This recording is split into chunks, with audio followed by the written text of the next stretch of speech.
What's up, everybody? Welcome back to another song breakdown. I'm your host, Cameron, and today we're talking about probably one of the best songs ever made, genuinely.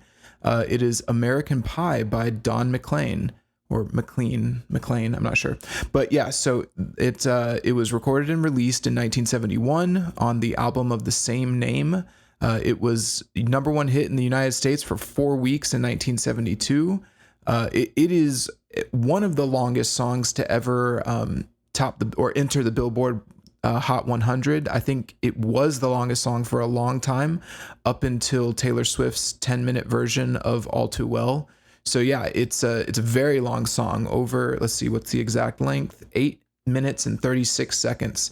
So yeah, it is just a mammoth of a song, but it's well worth the length. It really is an impressive song, and I don't know, I might have to split this breakdown into 2 sections because it is going to be that long. It's just, there's so much to talk about here. Yeah, so I guess before starting, let's just discuss a few things. This song is a feast of metaphors and imagery. It is just chock full of symbolism and references. There's so much here. There's so many different ways that you can interpret it as well. Some people believe that every single character in this song, like the jester and the king and the girl who sang the blues, they're all references to celebrities or musicians in real life. These are all perfectly valid. I think that there's 3 primary ways that you can dissect this song. And so the first one, and I think the most obvious, is the rock and roll perspective. This song is clearly this song in general is about the death of Buddy Holly, Ritchie Valens, and the Big Bopper in a plane crash in 1959. And that's what he means when he says the music died, is this idea that the kind of idyllic, innocent rock and roll of the 50s died with that plane crash, and then with the 60s brought an era of musical turmoil, so to speak. But I don't want to get too deep into it yet. But that's the first interpretation, is that this song is really about the death of the innocence of rock and roll, and every line sort of lends itself to that.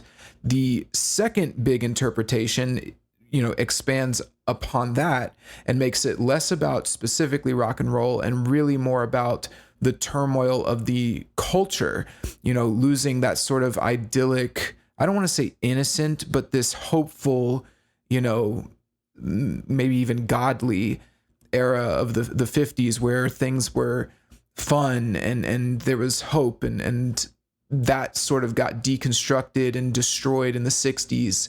Kind of the downfall of that. This song references that a lot, or you can interpret this song in that way, that it's about more than just rock and roll music. It's really about the whole 50s leading into the 60s and 70s, and the disintegration of our culture as a whole, through protests, military, war, rock and roll becoming the devil's music as opposed to a fun, happy, genre. And then finally, the third way that you can interpret it, and I'm not saying that these are the only ways, but I think these are kind of the primary ways, right?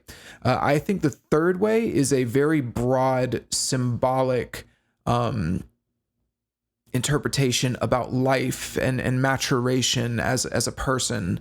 The chorus especially, I think, lends itself to something broader than just the culture of the 50s and 60s or rock and roll, like the genre of rock and roll. I think it actually lends itself to something much more existential and human. And this idea that eras, like this song really captures this idea of or this feeling or experience of losing an era, like the end of an era, and specifically an era that you can never go back to. And I think that again, he clearly is referencing rock and roll and how rock and roll changed. He's also clearly referencing the world and culture, but I think that it's even broader than that, in the sense that he's referencing anyone at any time period who feels as though the era has changed, and there's this era or this time period from their past that they can't ever go back to, no matter how hard they want or how hard they try.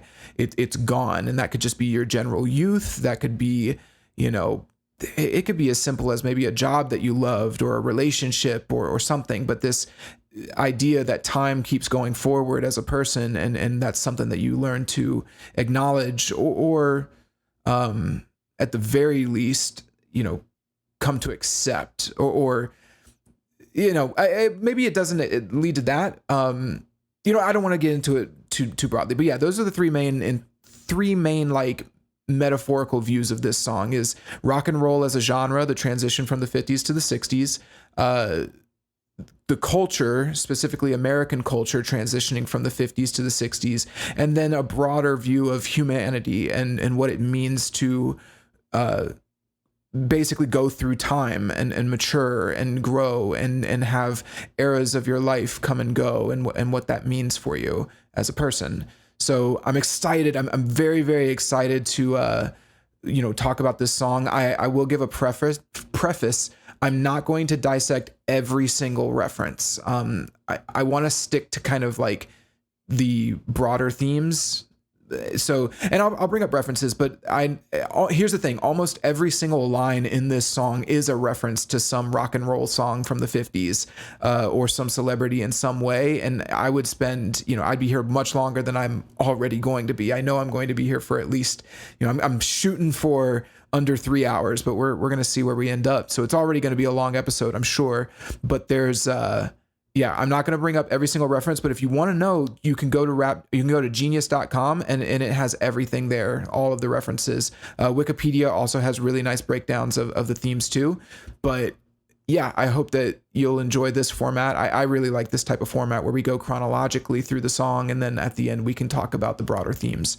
So yeah, cool. So yeah, I think in general, before we dig into it, right, I really want to acknowledge that like this is a timeless song. It really is, and I think there's lots of reasons for that, and I'm excited to talk about it. But this is the type of song that anyone from any age of any era can listen to, and the words will affect them, and they'll have an impact. And I think that that's one of the most beautiful things about art and music. And so I'm going to do everything in my power to explain why this song stands the test of time, and why why it's something that you should put in your regular discography of songs that you listen to and care about, because it's worth it. And so I'll do my best to do it justice. So yeah, without further ado, I hope you all enjoy, and let's dive in. So I'm going to start playing the song from the beginning. A long, long time ago, I can still remember how that music used to make me smile. Okay, so right off the bat, we're starting with piano and vocals. There's no sort of intro instrumental. We're getting right into it because this song has a lot to say, and I think he's got to get it out real quick, or he's got to start saying it really quick. I want to give a shout out to a musician. I actually went and looked this guy up because I was like, the piano player is so excellent throughout this entire song. So let's give a shout out to him. His name is Paul Griffin. He was a session musician in the 60s and 70s who also played on Steely Dan and Aretha Franklin records. His performance on this song is like beyond exceptional. It's honestly iconic. It's so good. Every single note that he plays on this song is perfect. He knows when to leave space for Don, the singer. He knows when to add a little character or like a little flourish to emphasize an emotion. He also knows when to, maybe contrast with the lyrics. And maybe if the mood has gotten very dramatic and tense, he can add a tiny bit of like jazz levity to ease some of the tension, or really what it really is like storytelling through music is, and he captures that so well, right? Like you're not just, because that's the thing, music is not poetry. Music is not storytelling. Music is a combination of those things with sound, with instruments, with vocals and melodies, right? And so you're not just reading lines off a sheet of paper. It's a musical journey. And so there should, as part of that, be, you know, the instruments lend themselves to the themes and the ideas and the storytelling of the song. This is why you can have songs that have no vocals or lyrics, but can still tell a story on their own, right? And still emphasize themes and points without a single word being spoken, because that's what separates music from poetry, is the idea that the music actually can be part of the theme. So yeah, in this case, the piano does this perfectly. I'm going to point it out. I've got all of the instances marked on my notes, at least the instances that I like the most. But I just want to give that shout out right off the bat. The piano on this song is masterful. It's so good. So yeah, I think even on this piano, on this intro, he's already doing such a great job. You know, he matches every single lyrical line and provides the exact proper emotion that it needs. It really is. It's great. So with that said, compliments aside, the piano here, actually, let's get through the first verse. I'm going to play it in sections. I'll pause it just here and there, but let's play through the whole first verse so we can talk about it holistically from a lyrical perspective. And I knew if I had my chance that I could make those people dance, and maybe they'd be happy for a while. Listen to that transition. But February made me shiver. Minor chord. With every paper I deliver, bad news on the doorstep. Somber. I couldn't take one more step. Okay, we're going to pause real quick. So yeah, again, we're going to break down the piano a little bit more, or the chords here just a little bit more once we start talking about the lyrics, but we're almost done. I can't remember if I cried when I read about his widowed bride. Very somber piano. Something touched me deep. Very serious. The day the music died. Right there, you notice that? So we're going to pause there because, again, that's another instance of like, we just had a very sad, somber piano line and to match the vocals and the lyrics, right? But then there's this, you know, at the very end, there's just this little jazzy flair, which I think is so perfect because, you know, we'll talk about it. Let's go through the lyrics because ultimately, I guess the point I'm making is that this song isn't necessarily a sad song. It's actually quite a hopeful song, and I believe, but we'll get there. Okay, so hold on one second. I'm sorry. I need to check something real quick. Hold on, testing. Cool. Okay, I had to readjust my mic. Okay, so let's start back at the beginning and let's go through these lyrics because they're beautiful lyrics. A long, long time ago. All right, pause right there. First off, if you haven't heard the Weird Al Yankovic parody of this song, what exactly is it called? I think it's a Star Wars joke. Hold on. Hold on, we're getting there. I just want to pull it up real quick because it's pretty funny. The Saga Begins. Okay, go check out Weird Al's parody. It's called The Saga Begins. He says a long, long time ago in a galaxy far, far away. But okay, back to serious stuff. So we start off with a long, long time ago, which is immediately setting up a few things. First and foremost, it's got this fairy tale intro. Like this is the type of thing you see in like Sleeping Beauty or it's even parodied in Shrek, right? Like a movie like Shrek, where it's like a long, long time ago in a kingdom far away, right? So we're getting this, you know, well, on top of that, it's also emphasizing that we are talking about the past. So this story, this whole thing is coming from someone in the present, speaking about the past, with a degree of nostalgia and with words that are typically associated with fairy tales. And so this this song is kind of, that's perfect because this song isn't literal. This song is extraordinarily symbolic and metaphorical. And so setting it up this way is it's a good way to set a few things, right? Like the timeline and the tone of what we're going to get. The piano also follows along with it, which gives it, I'll talk about the differences in instruments in a moment, but having the piano here in the intro really does the piano serves a certain purpose, right? Different instruments serve different purposes. And so having piano here gives it this kind of dreamlike, beautiful quality. So yeah, but the piano follows along with the words long time ago, to emphasize them as well. And it just starts the song off on a strong note. So here, let's listen again. A long time ago, Bum, bum, bum. I can still remember That nostalgia. how that music used to make me smile. So again, a little piano flourish there. It's not necessarily sad, but there's a very powerful nostalgia being played here, and the piano, that dun dun dun dun dun dun, it emphasizes that really well. But just that lyrical line, I still remember how that music used to make me smile. You can almost tell that he's smiling a little bit at the end of that.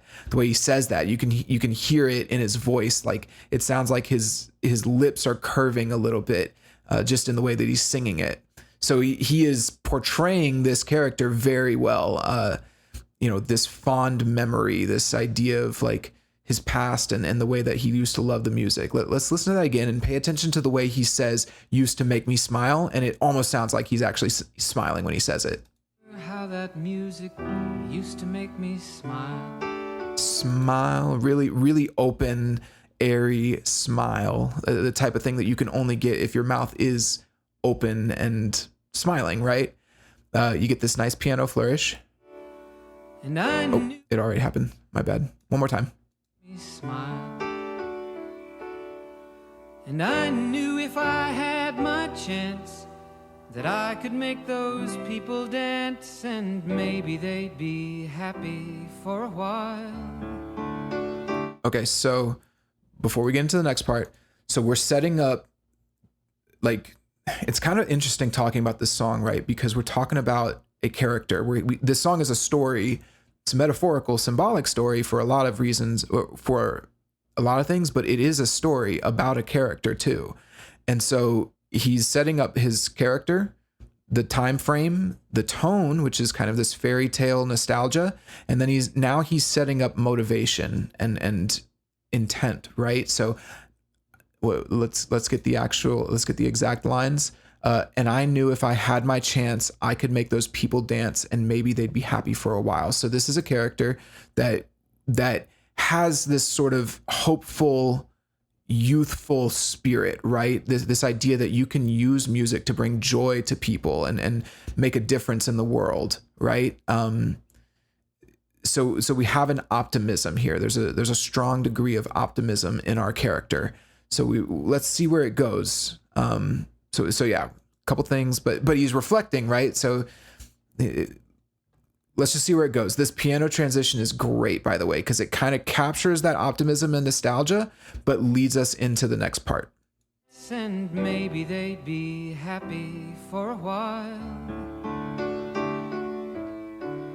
But February made me shiver with every paper I deliver. Okay, so listen to the piano there, because this is actually a chord technique where you go back and forth between two chords to kind of maintain, like it's like being suspended in midair, the way that the chords are set up. So it has that low. Well, first off, we start off with the minor chord, right? And it's the relative minor chord to this key. So this song is in G major, but he hits an E minor chord there, which is it's like the darkest chord in this key. And it's a very jarring transition compared to how like uplifting and positive the other chords sounded, but it's actually it's a motif that plays throughout this song.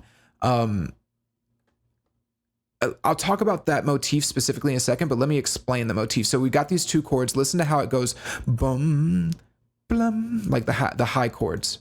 So low chord, boom, high chord, boom, With every low chord, paper I deliver. same chord, plum. And so we go back and forth between those two chords twice, which again, from a like musical standpoint, for anyone who doesn't understand chords or theory, it's basically suspending us there. Like it's uncomfortable, it's dark, it's sad, but it's very like, it's again, I use that word suspense because it's exactly what we're doing, right? We are we're hanging on here. This exact thing, this back and forth suspended in midair, like in this dark moment, it's actually a motif all throughout this song in the choruses and the verses. And it's the type of thing that allows this song to have big dramatic moments without totally like switching things up and taking us out of the song. So when you're listening, I'll point it out each time, but when you're listening through the song and you hear something like, let's see, what's an example? I'm trying to think. At the end, right, when he says, and as I watched him on the stage, my hands were clenched in fists of rage. Like that's that moment. That's the same chord progression, right? And so those moments when it seems like the song pauses for a moment, or it's like, I know that you're in love with him because I saw you dancing in the gym. Like that's the type of thing. Those big dramatic moments are able to happen because he's made this a motif throughout the song and he sets it up right here. And it fits perfectly with what's going on in the lyrics as well, because it does all throughout the song. He's very aware of this motif that he's put in here, and he uses it excellently all throughout the song. But so yeah, with all that said, he's not just doing this just to do it. It's a motif that lends itself to the storytelling. So this song isn't just a happy song. It's actually kind of it's got a lot of sadness and nostalgia and I would even say darkness to it, which is probably the big appeal, right? It's a very it encompasses a lot of very complex emotions very well. So let's talk about what he's singing about here. But February made me shiver with every paper I deliver. Bad news on the doorstep. I couldn't take one more step. So right there, February made me shiver. I couldn't with every paper I delivered. So now this is where we can start to look at the different interpretations of the song. So on the surface, this doesn't need to be anything specific. This can be just any event that affects you deeply and maybe hinders that optimism or it's like taking a blow to your spirit, right? And so he leaves, and I want to point this out. He uses ambiguous metaphorical language throughout the entire song. So it's one of those things where if you know the history and the symbolism of like the rock and roll and the cultural references, you can follow along with that interpretation. But I think that the song works really well on its own without any of it. That's kind of the beauty of the song. But let's talk about those references. So he's specifically referencing, like I said, the death of Buddy Holly, Ritchie Valens, and the Big Bopper in the plane crash of February 1959. And so when he says with every paper I delivered, it's actually a really effective way of showing like he couldn't even escape it. Like if he was a paper delivery boy, like a young delivery boy at the time, he'd be seeing that every single morning, every day, that news and of the plane crash over and over and over again. And it just, that would just chip away at your soul. It's not just like he sees it once and that's that. It's this deeper thing, right? Bad news on the doorstep. I couldn't take one more step. That's kind of a little reference. It's a double entendre, right? Because you could say that the doorstep is like coming up, like that's when you walk out of your house, like, oh, there's trouble on the doorstep. That means that there's going to be trouble right when you open the door to leave your home. And so it's a metaphor for impending trouble, but also every paper I deliver, bad news on the doorstep. He throws a news, you would typically leave a newspaper on someone's doorstep. So there's a little double entendre there, which is clever because both meanings work great with what he's talking about. So yeah, I couldn't take one more step is, pretty self-evident. Actually, he's frozen. He's fearful. That optimism that he could there's a big emphasis in this song about dancing and what it means to make people dance.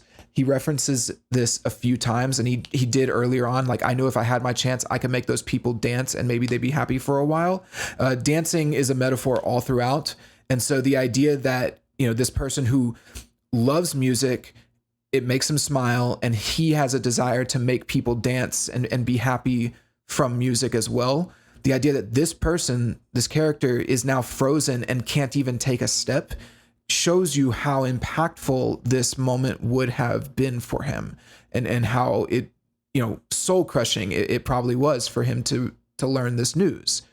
So yeah, it's very, very good lines, very strong symbolic lines that, again, you don't need to know anything about Buddy Holly or that incident to still piece together that this is a character who wants to make people dance, who loves music, and now that something has happened in the news or whatever that has made it so he does not want to even take a step. So yeah, great stuff. Really, really powerful opening still, and we're just getting started. We're not even really in the song yet. It's still the intro. So let's keep going. One last section of lines. I can't remember if I cried when I read about his widowed bride. So actually, let's pause there. So this is probably one of the only, this is a pretty direct reference, right? This isn't, this isn't necessarily a metaphor. He's talking specifically about somebody who died that impacted him.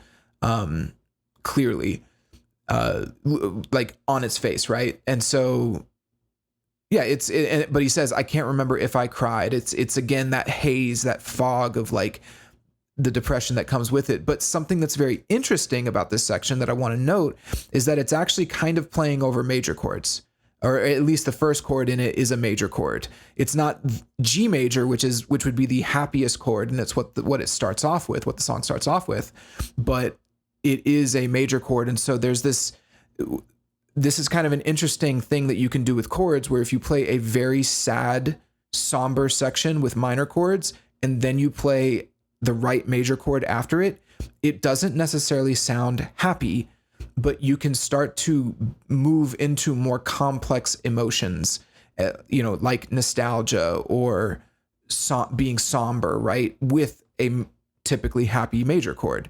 And the piano player as well, I don't know exactly what notes he's hitting, but it definitely he's definitely doing a good job of capturing these complex emotions well. I don't know if he's playing the direct triad or if he's doing seventh chords or suspended seconds on here to create different sounds, but it's very touching, the piano, and it matches what he's going for with the lyrics very well. So yeah, with that said, no pun intended, let's listen to the next line. But something touched me deep inside the day the music died.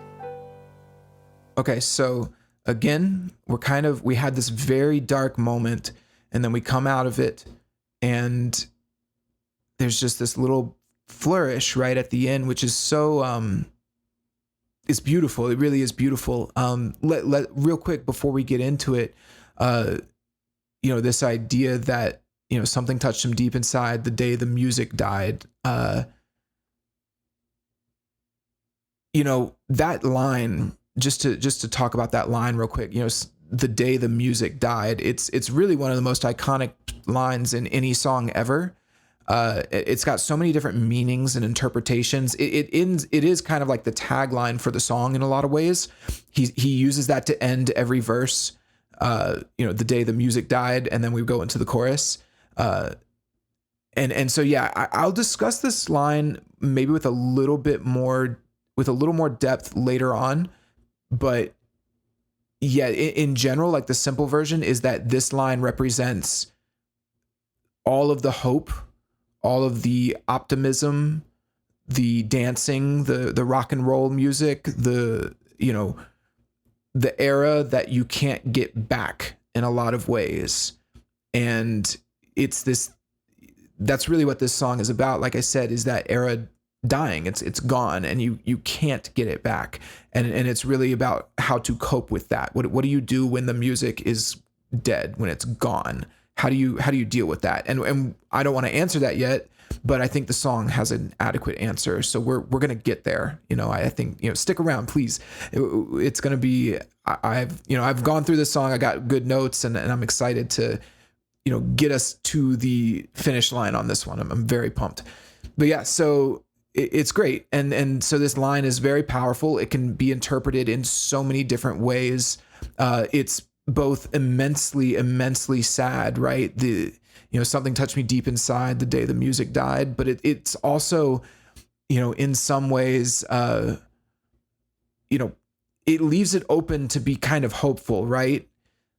And that's, or at least the piano seems to think so, right? And that's, he actually ends it on a major chord, which is kind of that funny juxtaposition of the music, right? Where just because the music died, it's not necessarily like the end of the world. And so, yeah, we'll find out what he means and where he wants to go with it later on as we go through the song.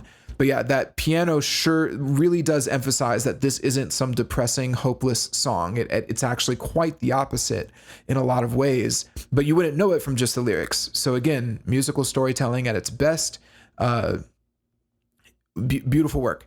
So yeah, before we jump into the next section, just want to final thoughts on this verse. It's honestly, it's perfect. Like, it's actually a perfect verse intro. It sets everything up. The fairy tale nature, the point of view of the narrator, reflecting on his past. It captures the nostalgia, it captures the optimism and the hope he had in his youth, but also the sadness and sorrow he experienced when some tragic event occurred, specifically the death of Buddy Holly. The nostalgia that comes with reflecting on these events, and some of the potential hope, right? That might still be there despite the music dying.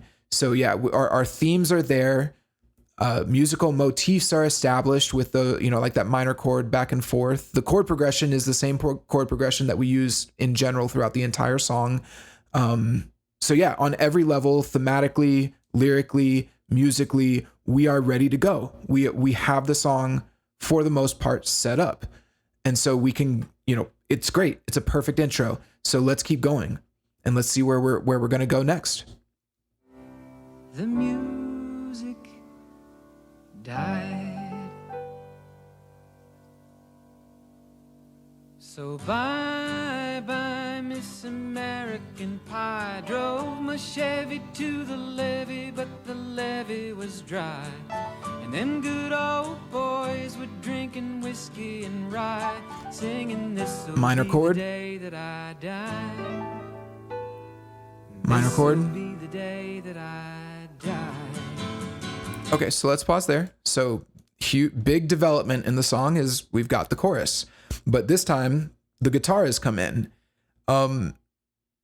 Before we start getting into lyrics, I mentioned that I wanted to talk about this. So let's talk about different instruments. Sometimes I think people view instruments like the guitar, for example, right? The guitar is a very complex, diverse instrument. It can be used in so many different ways. And sometimes, especially in like modern metal, I feel like the guitar doesn't get appreciated for like the rawness that it represents. It sometimes I hear metal guitar tones and leads, and they're so smooth and they're so like ironed out and perfect that it's just kind of it defeats the purpose of the electric guitar to begin with from like a sound standpoint, right? So in this case though, let's back up. Let's start with the piano. It is an elegant, regal instrument. It is a old instrument, but it's large, it's expensive, it's very complex. It is typically associated with the higher end of society, whether it's, call that like intelligence, wealth, status, etc. It is this very, deeply like, elegant instrument. And that's what it's associated with. This kind of lends itself to the way it sounds, right? It is one of the few instruments where you can hit more octaves on the piano than you can almost any other instrument, which means that you can almost play every aspect of a song with just the piano. So you can have, like, if you're doing like a piano, this is why you'll see piano covers of popular songs, and they can cover the whole song. They can get like the guitars, they can get the drum beat in there if they do it right, the rhythms, they can get complex melodies, they can get the vocal lines and vocal harmonies. You can cover, the piano is such a big instrument with so much potential, and you can hit it with all 10 of your fingers, right? So you can be playing 10 different notes at any split second. And depending on how good you are, you can hit more notes on a piano faster than almost any other instrument, right? Like thousands and thousands of notes in a matter of seconds or minutes. So it's a very broad instrument. It captures so many different things, but even the sound, it's very, it's got this percussiveness to it, because it is, theoretically a percussion instrument in a lot of ways. It just has pitch associated with it, but the keys of piano are very pleasing to the ear. They're very smooth. It's a very smooth sound. So yeah, anytime you hear a piano in a song, it adds an element of sophistication. Now let's talk about the acoustic guitar. The acoustic guitar is an extraordinarily different instrument from that. It's typically considered like, it's typically considered the commoner instrument. It's the instrument of the peasants, of the commoners, right? Even if you go back to like the lutes of medieval times, it is. I say this as a guitarist myself, by the way. I play guitar, not piano, so guitarists don't get mad at me. But the guitar is relatively small, much smaller than, say, like a cello or a piano or a drum kit or a harp. It's small. It's easy to transport. But like the piano, it also has a lot of diversity to it as well. You can play so many different notes and sounds, but you are limited by 6 strings, unlike the piano, where you could hypothetically hit every single note on it at the same time. The guitar only has 6 strings. But with that said, you also have on the guitar, your fingers are actually touching the strings. Your fingers are the only thing that generate the sound. Whereas the piano kind of works as a contraption with, like, again, this percussive thing in the back. Like, this is why pianos are so big, right? Is because there is this percussive, I don't know what it's called, like a knocker that hits the string and causes it to vibrate. So you aren't actually touching the string, you're touching the keys.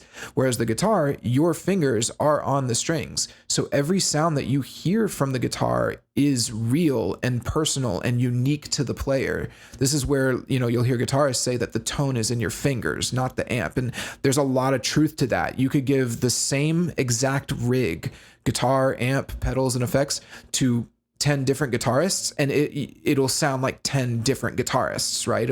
You wouldn't even be able to identify that it's the same rig because of how different some of these guitarists sound.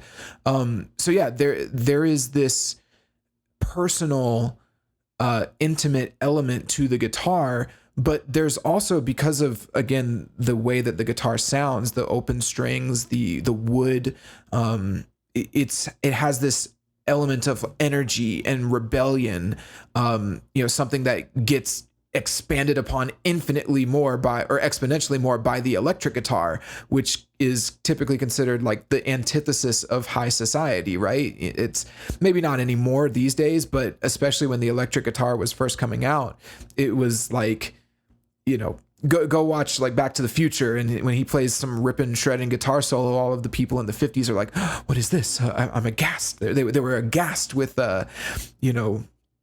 you've offended their ears and their sensibilities with that noise, right? And so the guitar is this, energetic, personal, lively instrument of the common folk.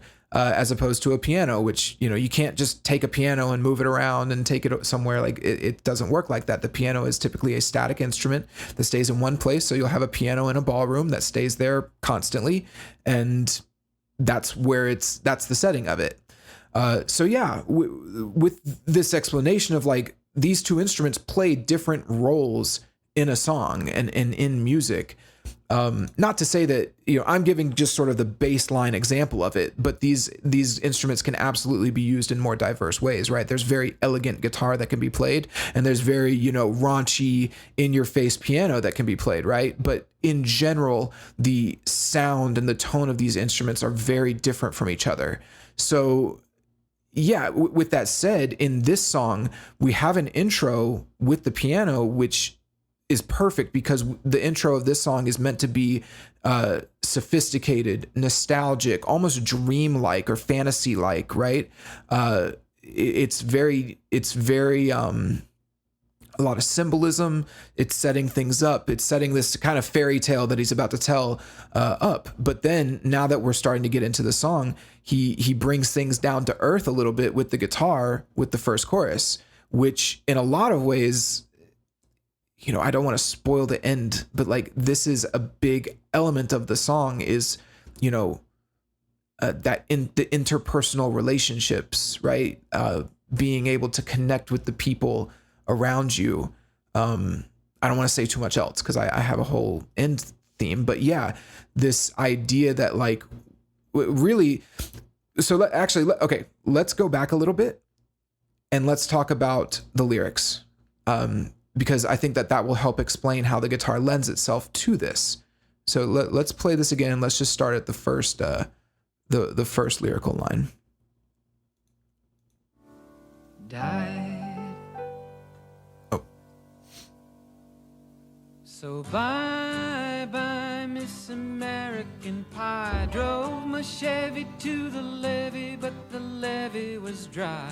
Okay, so right there, the bye Miss American Pie. So if you don't know what that is, he was actually referencing Miss American Apple Pie, which is it was an advertisement in the 50s that was for apple pies clearly, but he's using it as a symbol of an idyllic, innocent period of time. And he's saying bye to that, bye Miss American Pie, like the innocence, the fun, the idealism, it's gone. Now you could say this is like the American dream, but to me, it really could be any dream. It could be the fantasy that you dreamed of for yourself. It could be, like I said, like I mentioned before, the era of rock and roll music that is dead. This is further emphasized by the next line, drove my Chevy to the levee, but the levee was dry. This is again, that hopefulness, like that youthful, I'm driving my car down to the, to the river, right? A levee. Let's get the exact definition of a levee. It is an embankment built to prevent the overflow of a river. So it's like a river embankment. And so you're driving down to the levee to hang out at the river and have fun, and the levee is dry. There's no water there. So again, that's what I mean by you could say it's like the American dream. It's all dried up. There's nothing there. It's gone. But it can be anything. It could be, like for example, it could be the idea, the fantasy that you had for yourself, the dreams you had. They're just no longer there. What's very interesting about this is that he's playing major chords over it. So there's this kind of musical irony there. There's an immense sadness that comes with saying bye to the past, bye to an era that you'll never get back. I think that's the important thing. You'll never get this era back. But I do think, and I'm going to talk about this chorus in way more depth at the end of the song, but there is an element of relief that comes with leaving behind an era and acknowledging that it's gone. It's immensely sad, and it comes with a lot of nostalgia, but there is this kind of relief that goes hand in hand with it. I'll talk about that a little bit later. But yeah, so this idea of drove my Chevy to the levee, but the levee was dry. It's a metaphor for lost opportunities, lost youth, all of that. So then we get some very interesting next few lines. And them good old boys were drinking whiskey and rye, singing, this'll be the day that I die. This'll be the day that I die. Okay, so let's pause there. So he sets another element of this up, right? So initially the first two lines are about, saying goodbye to the dreams and the era, like saying goodbye to something, the death of idyllic innocence or a fantasy that you had or an era that you loved, something, right? But then he adds in, them good old boys were drinking whiskey and rye. And this is a very powerful part of the song, which means, it's essentially referencing your compatriots. I think this line is very intentionally left. It's a bit ambiguous, right? He doesn't say the farmers or the the businessmen. He says just them good old boys were drinking whiskey and rye. So this really could be anyone. It could be your friends, it could be your family, strangers at a bar. But the important part is that they all ended up at the levee, the dry levee, just like you. They're all in the same position that you're in, and you're showing up and the levee's dry and they've already been there drinking whiskey and rye. They're there already. So there's an element of community here, which is going to be extraordinarily important as we, really start to uncover this song and what it's about. But then we get, again, all of this is kind of over major chords and, it's fairly positive, but then we get possibly one of the most iconic lines of all time here. Whiskey and rye, singing this'll be the minor chord. So he says minor chord there, but then he actually goes to a jazz chord here, which is right here. This will be the day that I die. So when he says the word die, he plays a major jazz chord. day that I die. Hear how, and the piano is emphasizing that, right? The piano is emphasizing that this is a jazzy little thing here. This'll be the day that I die. And then that last chord, just so you know, is actually a very happy, positive chord, as you heard. But it's from a theory standpoint, it's the fifth, which builds back up to the root. So it's a D major, and it builds back up into G major, which is where we start the verses. Okay, so actually, let's just finish this out. So this means at the very end, we're building towards something. So even though he says this sad line, die, this will be the day that I die. It starts off sad. It's got this sad undertone, but then when he actually says the word die, he actually undercuts it, which you would think that would be the sad line, right? This will be the day that I die. But he's actually twisting it a little bit and making it kind of happy. So in fact, it's like the opposite of sad. It's fun and thrilling, especially the last chord, and the way he starts to strum the guitar a little bit more and faster, and he plays that little that little musical line, that dun dun dun dun dun dun dun dun.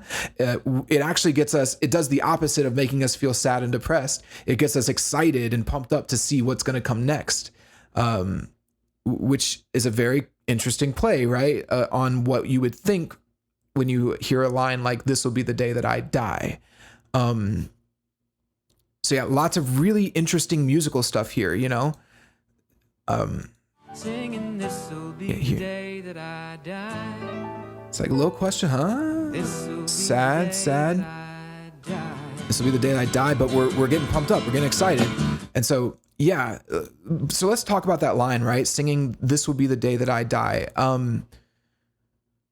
It's kind of interesting. It's kind of interesting talking about this line and dissecting it. And I actually I had a big breakdown for this in my notes initially, and I decided to move it to the end of the song. So I'm not going to talk about it too much here, but there is something very interesting about this line that I want to point out, which is, it's like, if you're listening to this, think broadly about this line and how it's been sung millions and millions and millions of times by millions of people around the world in all sorts of venues, cars, bars, homes, at work, in your ear sets. It's still a very popular song, and everyone knows this line. Everyone knows this chorus.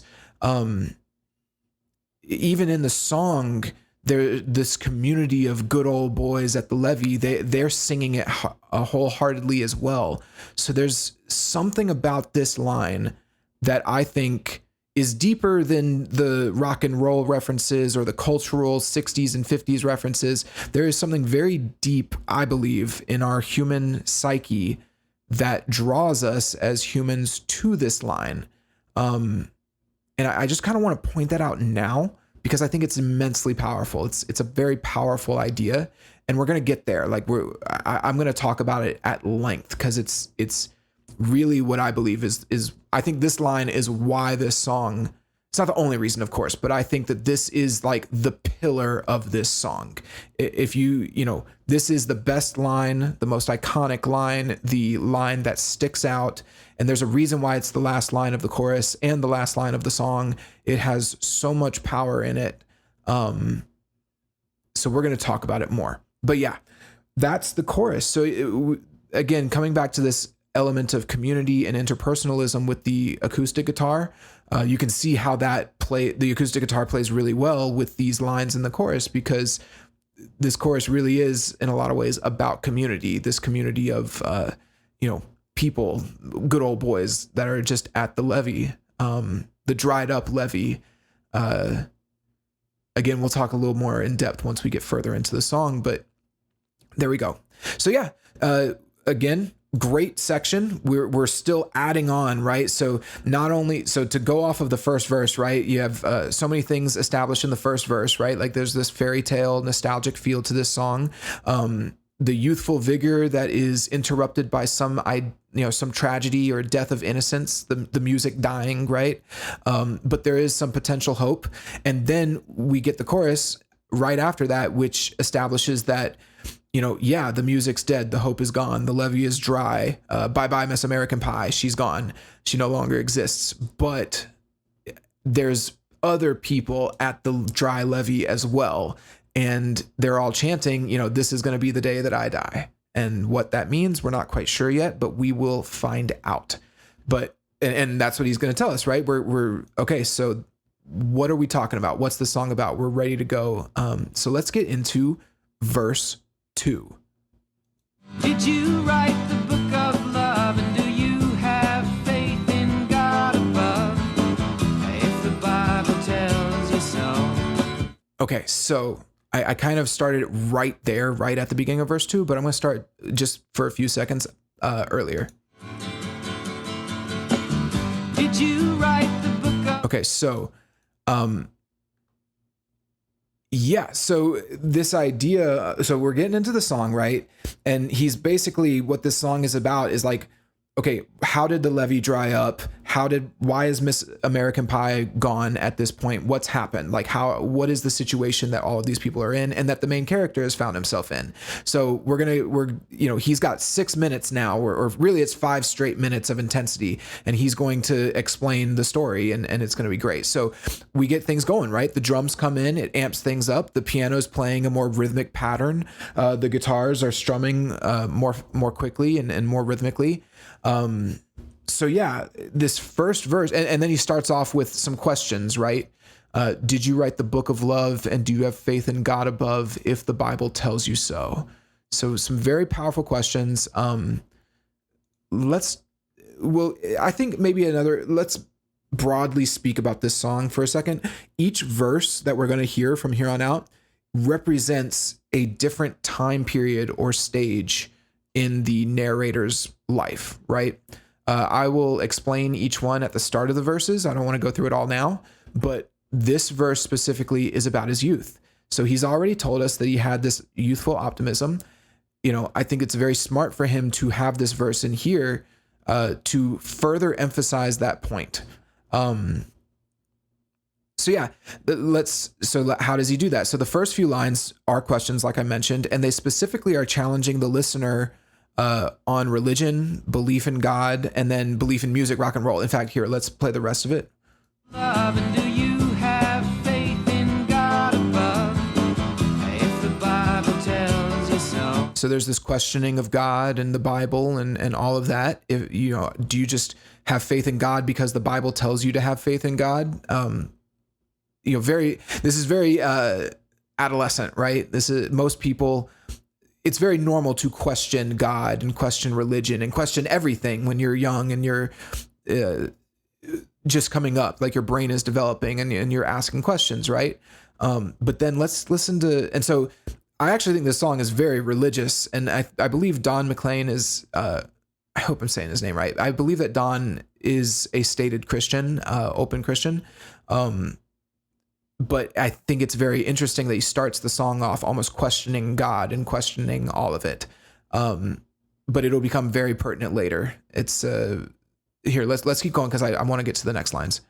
Do you believe in rock and roll? Can music save your mortal soul? And can you teach me how to dance real slow? Okay, so I wanted to get through that so we can talk a little bit more broadly about this, right? So he is, most people tend to throw out religion thinking that older people just believe it because the Bible says so, which is kind of, it's an element of like, it's the spirit of rebelliousness and questioning things of youth. And then it's emphasized next by him saying, do you believe in rock and roll, right? Do you think music can save your mortal soul? And can you teach me how to dance real slow? Again, we're talking about dancing. He's asking for someone to teach him how to dance. He's trying to get his feet wet in this community and in music. But really, I think the best line in this whole section is, can music save your mortal soul? So very clearly what he's saying is that there is this sacred, like he considers music sacred. Now you could say, as we've already said, music doesn't necessarily have to be literal music in this context. The music can be, that youthful spirit or that optimism or idealism that you don't want to die, right? But it does. And so he's asking, can music and rock and roll save your soul, right? It's spiritual. It's a sacred thing. Or at least he considers it sacred, maybe even more sacred than God at this point in his life. So yeah, this is the most important thing to him is learning how to dance, the belief in rock and roll, maybe even more so than God or the Bible. And he wants to dance real slow, which kind of leads into the next line, which are some of my favorites. Well, I know that you're in love with him, 'cause I saw you dancing in the gym. Okay, so that, again, pay attention to those chords. That's what I was mentioning earlier, that like back and forth, suspended in midair, like dark motif that we have. So he's playing those minor chords and going back and forth between them. And that makes this section sound extremely dramatic, especially in comparison to the very positive, happy chords that surround it. It's very, it's like this sudden change into the minor key, but only for a few short moments. It just opens the door for these serious sections, which are really cool. I really like it. It gives the song a lot more emotional depth. But in this case, I think in other verses that seriousness is like expanded upon. But what's really funny about this one is where it goes right after it, right? So listen to the lyrics. You're in love with him, 'cause I saw very you serious. dancing in the gym. You both kicked off your shoes. And that piano comes in immediately, really fun. You both kicked off your shoes. Man, I dig those rhythm and blues. Okay, so again, these are some of my favorites because for that moment, it's so dramatic and serious, and you almost think, oh, where's this going? But then like it's just oozing adolescence. But then like, I know you're in love with him because I saw you dancing in the gym. It's such an adolescent thing. But then immediately, right? Like, because we've all been there. We've all known, like, had our, high school crush or something and seen them with someone else and gotten jealous. And it feels like the end of the world, right? Especially when it comes, like, young love is just so dramatic and earth shattering. But then, that's the thing about youth, is that time moves very quickly. And so like that dramaticism is almost immediately undercut by like, you both kicked off your shoes. Man, I dig those rhythm and blues. It's like, pure teenager energy, right? One moment it's the end of the world, and then the next you're kicking off your shoes and you're just happily dancing around to the music. And so, again, there are that musical motif of the minor chords suspending the listener. That's something that's all throughout the song. And in other verses, it's much more serious and severe. But here he uses it to kind of play on teenage emotionalism and how everything's so fast and it's a flurry of emotions. And it's a genius way of using this motif that he's already set up that is very dramatic and dark to actually be kind of fun. And, that's just it. It's fun. And it's something that we can all relate to, right? Because if we're adults, teenagers listening to this might think, oh, I'm going through that right now. And it's like, yeah, everyone goes through it. You'll be fine. So yeah, it's really great stuff. The drums even paused, I saw you dancing and listen. With him, 'cause I saw you dancing in the gym. So cool. And I want to note too, he doesn't like the gym is something that is timeless, right? I don't think, until we're like robots and AI or something like that, right? Every school is always going to have a gym. There will always be sports teams. And so by choosing his words carefully, he captures the school, he captures the adolescence and the teenage love, but he does so with timeless language that everyone of any age can relate to. It's really cool. But then here, and then let's you both kicked off your shoes. That piano is super fun. Dig those rhythm and blues. I was a lonely teenage bronc and buck with a pink carnation and a pickup truck. So yeah, right there, he's ending this verse, right? So he's gotten in this verse, he's established a few things. He's established like the way that young people question religion and are questioning everything, specifically God and the Bible. He's capturing the love and of music and rock and roll, which can be literal, but it can also be symbolic for the way that, that optimism, the music, because again, music in this song is a metaphor for, many things. He captures that kind of dramatic, emotional craziness, fun of youth between, 1 minute you're hopelessly depressed about your crush, the next minute you are dancing along. And then he kind of ends it with a little bit of a summary line, which kind of reminds us that he is talking in the past, right? Where he says, I was a lonely teenage bronc buck. That's what he says specifically here. Let's back it up just a little bit. With a pink carnation, those rhythm and blues. And that little whoop is perfect, right? That little whoop comes in right at the perfect time to break us out of that seriousness and remind us that we're having fun. Rhythm and blues. I was a lonely teenage bronc and buck with a pink carnation and a pickup truck. So yeah, that right there too. That's the summary, right? That's what he was. We're understanding his character. He was this lonely, energetic, youthful young man. He had the pink carnation and a pickup truck, which usually saying like he has that pink carnation. It's kind of a symbol of being stood up at prom, right? So, he lost his crush, but he's okay. He's got his pickup truck. He's all good, right? He's just got the world at his feet. He's ready to go. And then, but I knew I was out of luck the day the music died. So that's very important. He was ready to go, all this optimism and youth.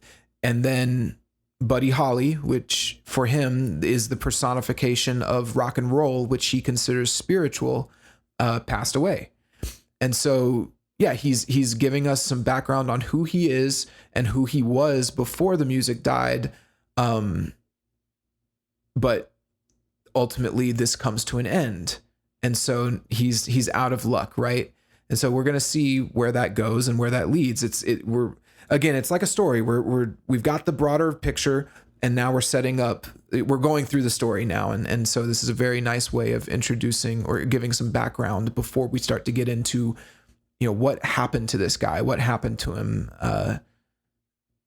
what is the story, right? And we're going to find out. So yeah, we get into the second chorus.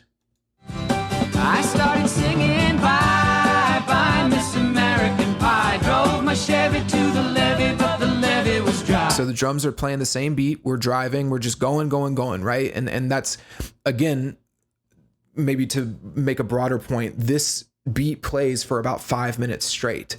And so when we get started on it it's verse 2, because I consider the beginning of the song verse 1, but verse 2 is the verse that we just listened to.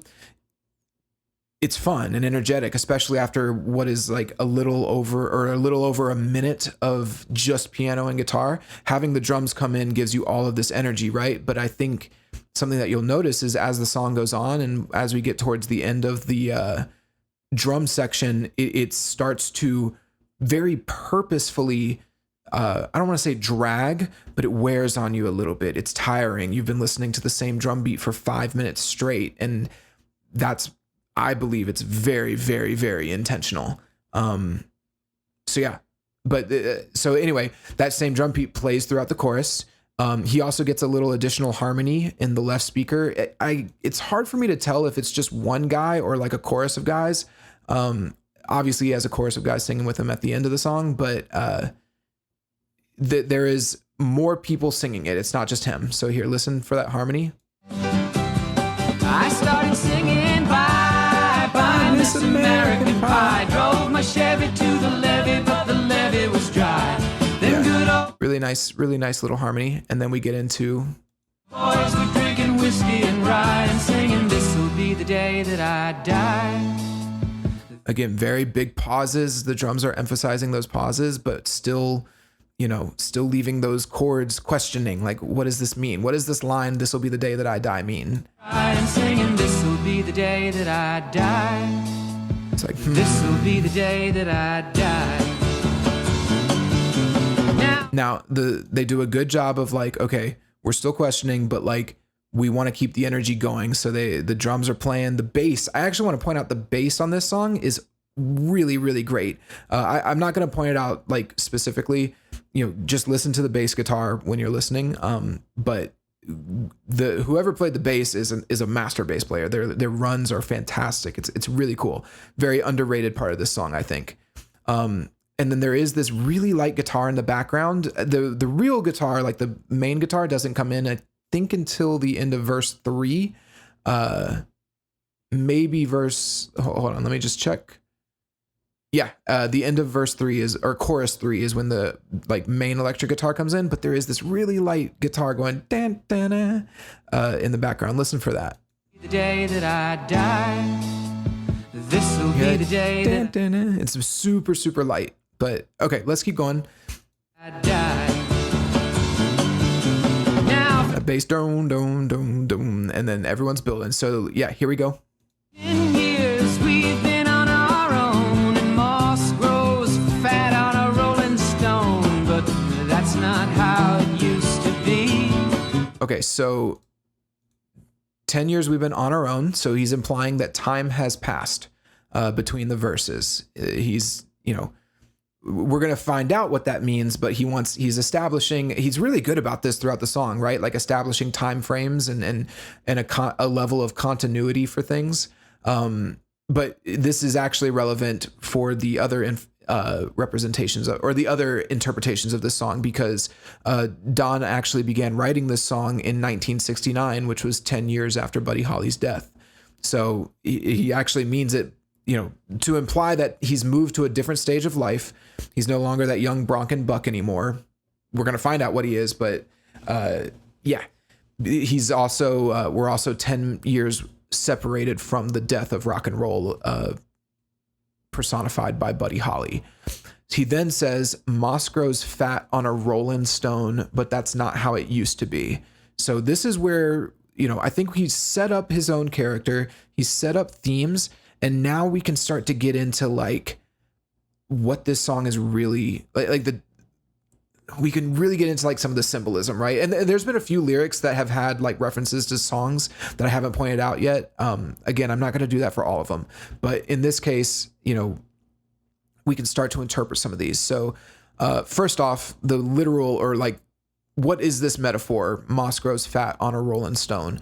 Obviously if a stone is rolling, moss can't grow on it, right? So he's using this wordplay to describe the stagnation of something that was once lively and moving. Right. So this could be rock and roll. I think that's the first thing, right? And obviously, like Rolling Stone is going to reference Rolling Stones. He makes very significant references to Rolling Stones later in the song. But this idea that rock and roll used to be alive and moving and going, but now the moss is growing on it. And he specifically says that's not how it used to be. So he's saying like at one point it wasn't growing. You could also say that this is, this is him as a person to a certain extent. He used to be the Rolling Stone. That's very common for artists to reference themselves, like I'm a Rolling Stone, right? MGK does it on like every other song. So, yeah. So anyway, this idea that like, he could also say it's the culture, right? The culture used to be alive and moving, and now it's becoming stagnant. So yeah, either way, it's been 10 years since we've been on our own, and now what used to be alive and moving is becoming stagnant and growing moss. So let's see where we go next. When the jester sang for the king and queen in a coat he borrowed from James Dean, and a voice that came from you and me. Okay, these are some of the most interesting lines in the song. I think the interpretation of the lines are very highly contested. Give me one moment. I need to drink some water. So the most common view is that the jester is Bob Dylan. Though it's not, I don't think it's 100% confirmed, but the idea is that it was Bob Dylan, and he kind of took the place of, the king is typically considered Elvis. I don't remember who the queen was. I apologize. I didn't write it down, but the idea being that Bob Dylan, this jester, came in and stole the crown. Or we're not there yet. We're not at the crown, but there was a Bob Dylan album where he wore a coat that was similar to a James Dean album cover. Anyway, I don't want to get too deep into that. If we disregard that sort of meta meaning about actual people, this line is about, in my mind, jealousy and theft, right?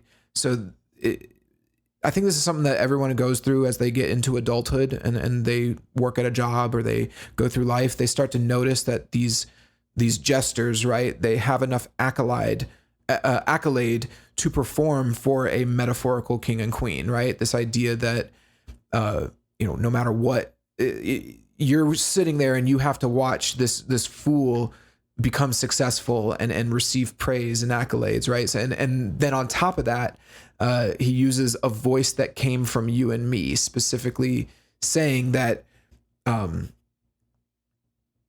what he's saying is that there is someone who is taking credit for your work, receiving accolades for something that they don't necessarily deserve, and could even have been stolen from you or stolen from others, right?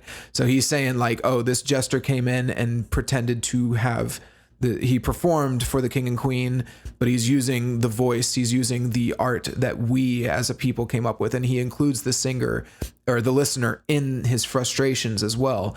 So again, this idea that like you are watching a fool get praised and become successful off of art or work that was done by the people, by others, that he is not a part of, a group he is not a part of. That's something that I think a lot of people experience, especially in their like early to middle ages, right? You're not getting the recognition you feel you deserve while jesters are propped up. So yeah, that to me is the broader symbolic interpretation of this. Again, we can talk about how, the king is a meta reference to Elvis and Dylan is the jester, but I want to avoid that just a little bit. Here's the thing. There are references in this song that are much more direct than this. And I think that the idea that it's Bob Dylan is something that's, it's mostly confirmed, or it's like mostly agreed upon, but I don't think it's explicitly confirmed. And I think that the lines are ambiguous enough to be interpreted a couple different ways. And it doesn't necessarily have to just be Dylan. But anyway, So let's go to the next line because we've got the big dramatic break motif happening again. Oh, and while the king was looking down, the jester stole his thorny crown. The courtroom was adjourned. No verdict was returned. Okay, so very strong lines again. So I'm skeptical, like I said, that this is about Dylan taking the musical crown from Elvis. I'm just skeptical because I think he could easily, like, I think a better metaphor that you could look at is, talking about the downfall of Christian traditionalism or something like that, where, the crown of thorns, which literally belonged to Jesus, is taken by fools who pretend to be holy, which kind of fits again, like the holiness of music in this song, or the way that the narrator views the holiness of music. But yeah, regardless, I think that this whole section has way more weight to it when you interpret it from a more broad symbolic lens, as opposed to other sections of the song where I feel like the referential lens actually has a lot of value as well. I think, boiling these lines down to kind of, I would call it like almost kind of petty musical complaints about artists. I'm just not really into it. So yeah, I think that these lines specifically are much better when they're interpreted more broadly. So anyway, this song, so these lines: while the king was looking down, the jester stole his thorny crown, the courtroom was adjourned, no verdict was returned. Those are the lines, right? So this describes to me a scenario when one of the greats, like a great figure, stumbles and then a fool jumps in to take his place. It can be applied to many different scenarios, but it is an especially exceedingly frustrating experience from the outside looking in.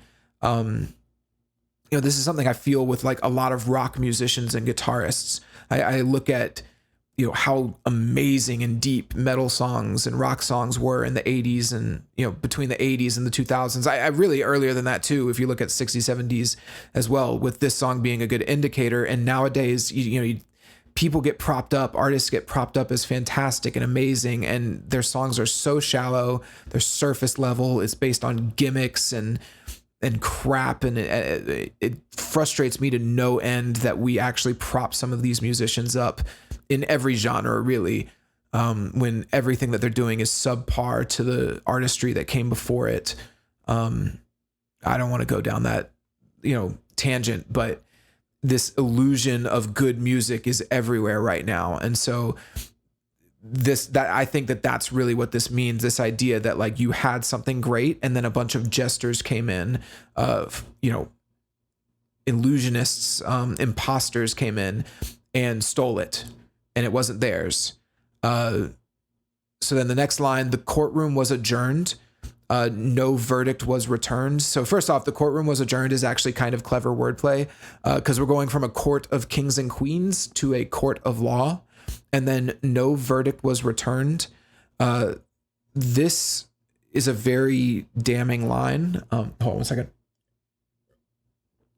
The idea here is that everyone just accepted the jester taking the place of the king.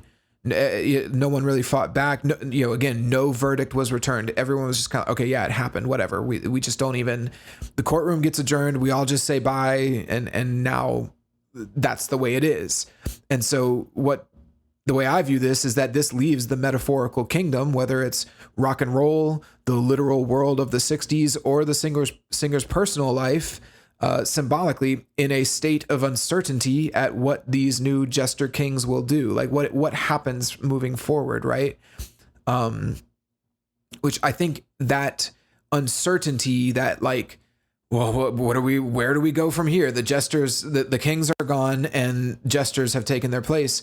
I think that's emphasized by the next few lines. So let's listen to these next few lines. While Lenin read a book on Marx, the quartet practiced in the park, and we sang dirges in the dark. The day the music died. Okay, so again, let's talk about this.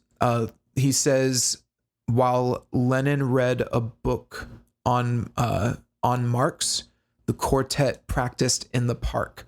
So Lennon being kind of a double entendre, it can either be John Lennon of the Beatles, hence the quartet. When he says the quartet practice in the park, he's talking about the Beatles. Or it could be Vladimir Lenin, who led the communist revolution of Russia in 1917. Again, it's likely a double wordplay, so he's referencing both of them.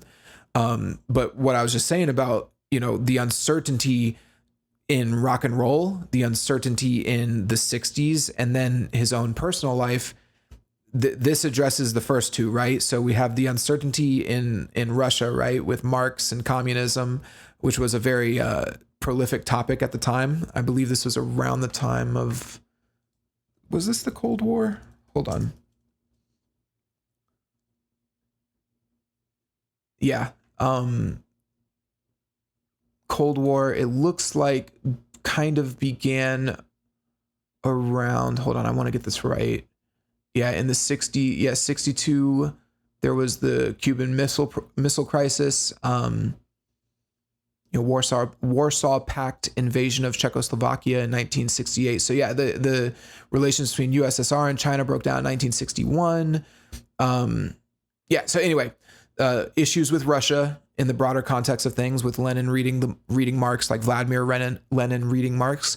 But then also you have John Lennon, who was, I believe he was interested in communism himself, with the quartet practicing in the park. It's like this whole new generation of music that's up and coming, which is, the Beatles were, oh, sorry. That's my dog. My dogs are freaking out. Excuse that. Stop. Okay. Sorry about that. Where was I? John Lennon getting, oh my God, I need a reset. I'll probably cut this out. The Beatles. So anyway, what I was saying is you have John Lennon reading the Beatles, reading Marx as well, because he was interested in communism. And then you have the Beatles, which were, I mean, they're arguably the biggest band of all time, one of the biggest artists of all time. They were completely upending the music landscape in the 60s and 70s. And so there's this impending sense of uncertainty about what the future holds. And I think it's safe to say that the Beatles were not, maybe initially they were, but in whole, they were not the fun, innocent rock and roll that we had in the 50s. And so that leads us to the next line where he says, him personally, he says, "We sang dirges in the dark the day the music died," which, if you don't know, a dirge is a sad, mournful song, which he is presumably singing for the death of music. So yeah, taken all together, these lines represent the changing state of the political realm with Vladimir Lenin and Marxism and politics in Russia. The rock and roll realm, which with the rise of the Beatles, and then the singer's personal life, singing dirges in the dark, which is a huge shift from the optimism and fun of the prior verse to something a little bit, I mean, he literally says the word dark. So we're getting darker now. Things are not fun and happy and optimistic like they used to be. We're coming into a chaotic, uncertain era. So that leads us into chorus 3. He was singing bye bye Miss American Pie. Drove my Chevy to the levee, but the levee was dry.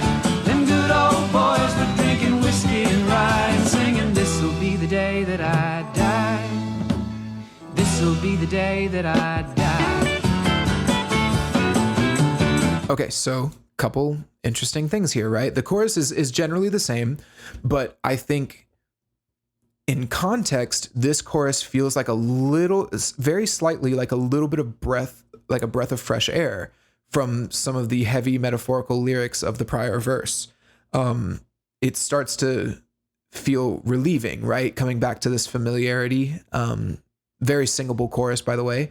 And then, at the very end of the chorus, coming into the fourth verse now, we get that little electric guitar tune, a little guitar lick, which I think is very good timing because we are still building up. We're very much building, and the electric guitar is actually going to stay with us throughout the whole song. It's going to be playing throughout the verses and choruses up until the point when all of the instruments cut out around the 6.5 minute mark.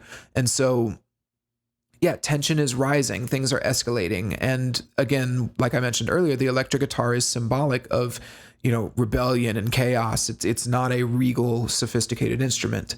So we are getting into, like, its introduction here is perfect, especially considering what's going to come next, which is verse 4. So let's listen to the first few lines of that.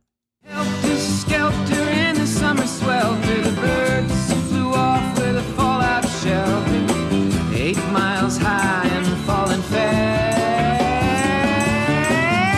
Okay, so we'll come back to that, but just so you know, the lines are helter skelter in a summer swelter, the birds flew off with a fallout shelter, 8 miles high and fallen fast. So to reference, Helter Skelter was a popular Beatles song. It's actually one of the, which real quick, it confirms their success. So he just referred to them as the quartet practicing in the park in the lines before, but in this case, he's confirming by actually naming one of their songs directly.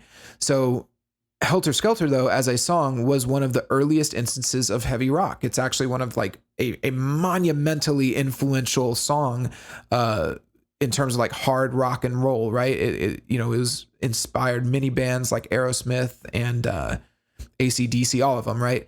And so the idea was, but here's the thing, it was also the song that inspired. According to Charles Manson, it was what inspired Charles Manson to begin his murdering spree to such a degree that he actually would write Helter Skelter in blood at the crime scenes. He specifically said that he felt like Helter Skelter was speaking to him subliminally and telling him to go and commit these murders. And Don McLean actually confirmed that this line was a reference. He directly confirmed that this line is a reference to the Manson murders. So we're starting off with violence. That's the important takeaway here. This verse is a violent verse. That's what it sounds nice, like Helter Skelter in a summer swelter. It is very dark. It's a very dark line, and we're starting with violence. So continuing on, he says the bird flew off with a fallout shelter. To me, I take this to mean, and I think this has a couple different references. I think you could say that he's referencing the band, the Birds, saying they flew off. I think so. What happened to the Birds actually? Didn't they? Hold on, I want to get this right. Yeah, the Birds had a song called 8 Miles High, which was one of the first examples of psychedelic rock, right? So anyway, that's kind of the rock and roll reference here, but I actually prefer, again, every line, almost every line is some reference to rock and roll in a rock and roll song, but there's deeper meanings here. So when he says the bird flew off with a fallout shelter, to me, that means, the bird is symbolic of freedom and peace.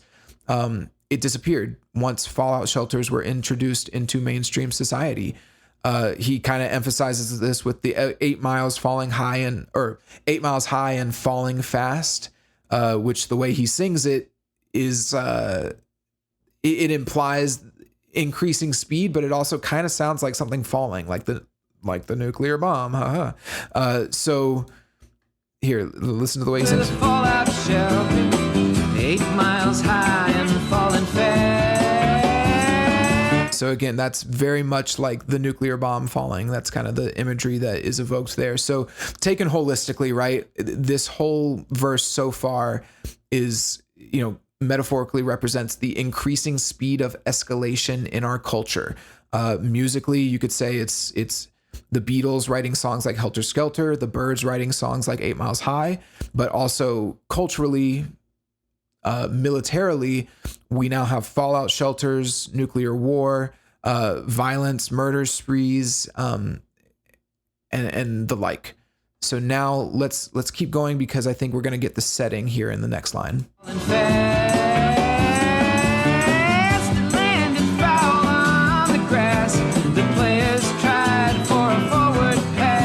The jester on the sidelines in a cast.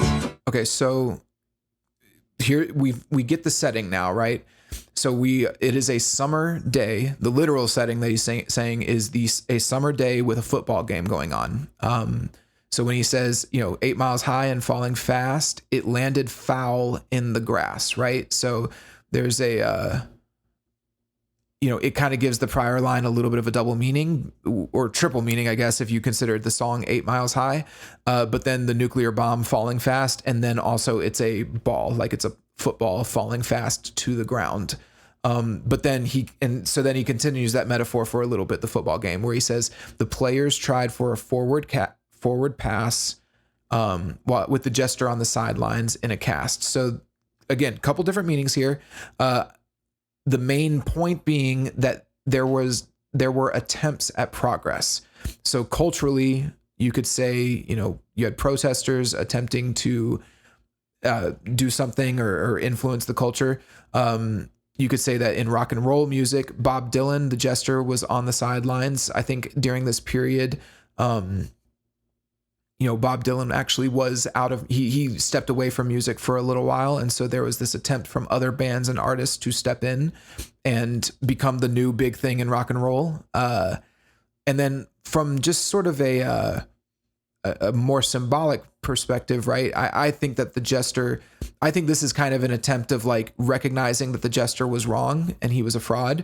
And now the players are trying to right the wrongs, right? Like they're trying, again, that the line, the players tried for a forward pass, is very much implying like attempting to move forward, attempting to make progress, right? However, we get this. Now the halftime air was... Now pay attention to that guitar. It's very crass. I think it's actually the only time the guitar plays lead notes in the song on this section. Hold on, let me double check that. I'm kind of curious. I watched him on the stage, my hands... Yes, so it's the only time that the guitars actually play those notes over it. And I think, again, it's meant to emphasize the violence of this verse, the violence and chaos of this verse. So here, let's listen.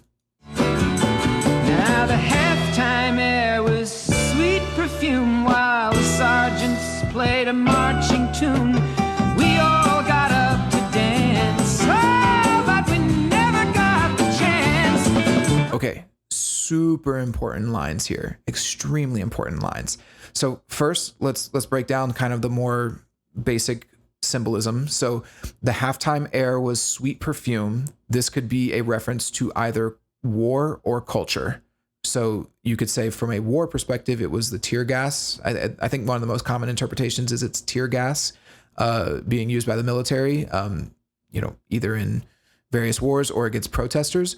Or you could say that it was these psychedelic drugs, right?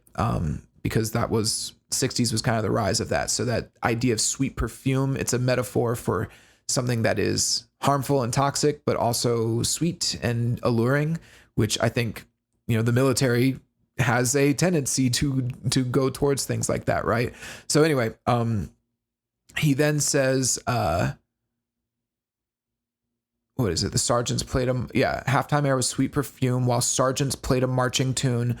We all got up to dance. Oh, but we never got the chance. And actually here, let's finish the verse out, because then I think it'll make more sense. We can talk about it a little easier.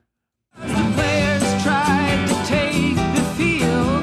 The marching band refused to yield. Do you recall what was revealed today? The music died. Okay, so now that we kind of got through the whole thing, here's what's happening. So he says sergeants played a marching tune, again referencing either culture or military. It could be the Beatles, Sgt. Pepper's Lonely Hearts Club Band. Actually, hold on. When did that album come out? Peppers. Yeah. Okay. 1967. So sure. Okay. I wanted to make sure. I don't want to say it's a reference to Sgt. Pepper's Lonely Hearts Club Band, and then it's it came out in 1974 or something.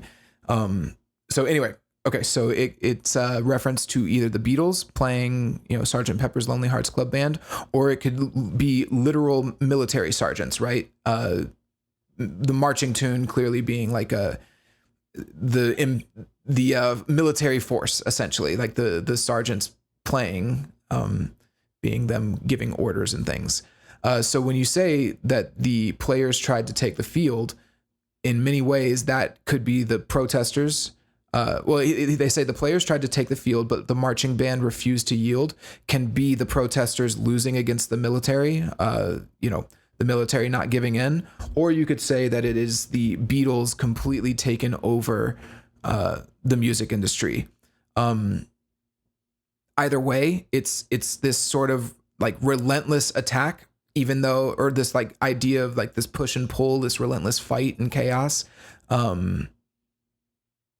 with no solid conclusion, right? But I think one of the more important lines. So yeah, anyway, okay, I'm all over the place right now. But yeah, now the halftime era, Sweet Perfume, while sergeants played a marching tune. He says, we all got up to dance, but we never got the chance because the players tried to take the field. The marching band refused to yield. So that just kind of explains like what the marching band symbolizes. It can be the military. It can be the unstoppable force of the Beatles. It could be, the continually escalating culture and how there were people trying to, fight back against it or push back against it. I notice how he specifically says players. So that word, the players tried to take the field, can mean a few different things. It could be instrument players. So it could be literal musicians who are trying to achieve some degree of success, maybe, playing rock and roll that he enjoys. But also by saying that it's players trying to take the field, it means that they are the ones who actually belong there. They're the ones who have the right to be there. The marching band, no one goes to a football game just to watch the marching band. I mean, some people might, but you go to a football game to watch the football players. They're the ones who are there. So in this case, he's referencing the people who actually are correct to be on the field, and they are trying to eject the people who are imposing themselves onto the field out. So then that leads us to kind of the two most important lines. The first being, we all got up to dance, but we never got the chance. This, I referenced dancing. Dancing in this case is the attempt to reclaim that, that era, the music, the optimism, whatever you want to call it, the metaphorical music that this song references, right? He's saying that they tried the players tried to take the field. The players tried for a forward pass. The players tried to take the field. We all got up to dance. We were ready, but we just never got the chance because of all of the turmoil and chaos of the world, the culture, the music scene, all of it. So yeah, it was brushed aside. And then the second line, and it's really, I think, a very underrated line. I didn't find much on it, but I think it's very important. And it's when he says, "Do you recall what was revealed the day the music died?" Let's play it. The music. Do you recall what was revealed the day the music died? Okay, so this line, I think it's a very wise line. So he says, before it, he says, because the players tried to take the field, the marching band refused to yield. Do you recall what was revealed the day the music died? So to me, this line is where the broader themes of the song really begin to take shape. Meaning that this song is not just about Buddy Holly or just rock and roll or even just the 50s and 60s. I think that this song is a larger, I wouldn't say critique, but examination about what it means for an era to end holistically, like specifically an idyllic era, like your youth or a time period in your life. I think in the moment, we as people don't necessarily grasp the full gravity of that transition. It can happen very gradually and slowly, or it can happen with a moment, like with Buddy Holly dying, right? But upon reflection, we can examine like how significant that event was or how that transition was, right? That's when he says, do you recall what was revealed? Like, can you remember how he's tying all of these things together, right? Like all of this chaos and turmoil with, this metaphorical football game, which represents, the military, the Beatles, the music scene, the rock and roll scene, maybe even his own personal life and the turmoil that he feels culturally. The world is it's just crazy. Everyone's fighting. And he's drawing it back to the music dying. It's again, you don't realize the full implications of a moment until they happen. I would say even for me, like on a personal level, I don't like to talk about myself personally, but like too much, but I would say on a personal level, my father passed away when I was 22, which was about 9 years ago now. And at the time, when something like that happens, you have an idea of how it will affect you. But to this day, I still have moments where that significance is made more and more apparent, and to call back to what Don says in this song, it's revealed to me. I'm constantly recalling how significant that moment was in my life, and it was a turning point. And so, yeah, when you get caught up in the insanity of life, sometimes it's hard to reflect and remember who you were and how things used to be. And then even when you try your best to return to that, you might not get the chance. Like he says, we all got up to dance, but we never got the chance. And then sometimes, even if you get the chance, it's still not even possible. You aren't the same person anymore, or the era is not possible to return to. You can't go backwards in time, right? So you kind of end up stuck, fighting against time, fighting against reality, all of that. But I'm getting a little bit ahead of myself. Those are themes that are going to come later. But yeah, this entire verse as a whole defines, it sort of explains and shows the chaotic results of the unsureness and uncertainty that was first presented in the prior verse, right? The music died, the jesters stole the crowns. Now that that's happened, we recognize the chaos that's led to. But even when we try to assert ourselves or fix it or resolve it, stand up, and whether it's standing up and dancing and just trying to mentally get there, or trying to fight back against the powers by trying to take the field, right? We can't. The marching band refuses to yield. And so our attempts at grasping that which was lost is actually becoming, it's causing more strife and chaos. So yeah, it's a very interesting, it's a really great verse. And I love how he uses playful metaphors to describe, dark, very, very dark realities. The atomic bomb, Helter Skelter, the Manson murders, tear gas and chaos and war and murder. You can really interpret these, but they don't even need to be specifically that. It's left for you to interpret at your own discretion, right? But this idea of a hot summer football game is very much, it's much darker than you might initially think. So yeah, brilliant stuff. And we're in it, right? And I think actually, does he say halftime? Yeah, the halftime era was Sweet Perfume. Funnily enough, that is almost exactly halfway through the song too. I don't even know if that's intentional. It's 4.5 minutes in and the song is 8.5 minutes long. So, that could be intentional, maybe not, but it's like, even on like a meta level of like analyzing the song, we are only halfway through. Like this chaos and craziness, which already feels, exhausting and disheartening and maybe a little dark. We're only halfway there, right? And so with all of that said, we get right back into the chorus, which again, more and more as the song goes along, the chorus feels like a breath of fresh air. It is a pleasant moment of peace and fun in the midst of increasingly dark and brutal lyrics. So let's keep going. We started singing bye bye Miss American Pie. Drove my Chevy to the levee, but the levee was dry. Them good old boys been drinking whiskey and rye and singing, this'll be the day that I die. This'll be the day that I die. Oh. Okay, so a few things about this chorus. First off, the electric guitar is now joining in fully. So you have this guitar line that's kind of running throughout. Listen for that. bye, Miss American Pie. Drove my Chevy to the levee, but the levee was dry. Them good old Right. So we have the guitar playing. And then there's actually like, I think it's only played in this chorus, but there's this little additional percussion sound like dun dun dun dun dun dun dun dun dun dun. Let's listen real quick.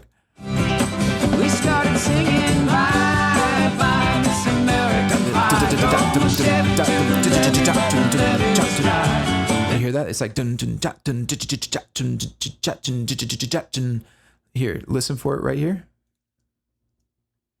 Singing bye, bye, Miss American Pie. Drove my Chevy to the levee, but the Hear that? So I think it's the only time that that is played, and I think it's meant to, again, just these little subtle things that they add in, but they fit so well, and they fit thematically too. This is the most, I would say this is definitely the most chaotic verse. The next verse is the darkest verse, but this is the most chaotic and crazy verse, right? So yeah, we're just this whole thing, and then with the guitar being added in as well, this verse sounds so much more chaotic than the prior ones. Let's actually do a comparison, right? So here's the first one. bye, bye, Miss American Pie. Drove my Chevy to the levee, but the levee was dry. Now listen to this one. Singing bye, bye, Miss American Pie. Drove my Chevy to the levee. Hear how much air, how there's so much more space and air, and it just sounds so much lighter. You know, it's amazing, right? These little sneaky little changes that they start making throughout that build. Yeah, listen to this some more. The levee was dry.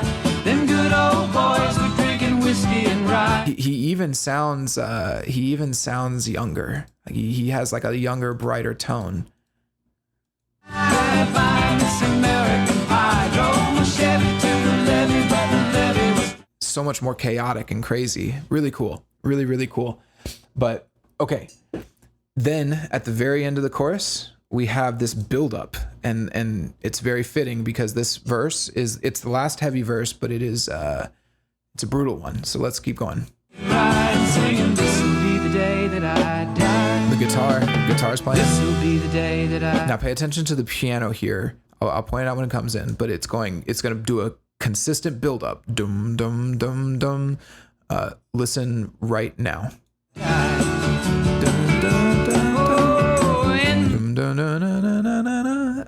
And so we're building up, and I really like that this section, this point in the song, right? Because at this point we're 5.5 minutes in, or 5 minutes 20 seconds in, and it's you know, I think at this point he's really stretching the listener's attention span.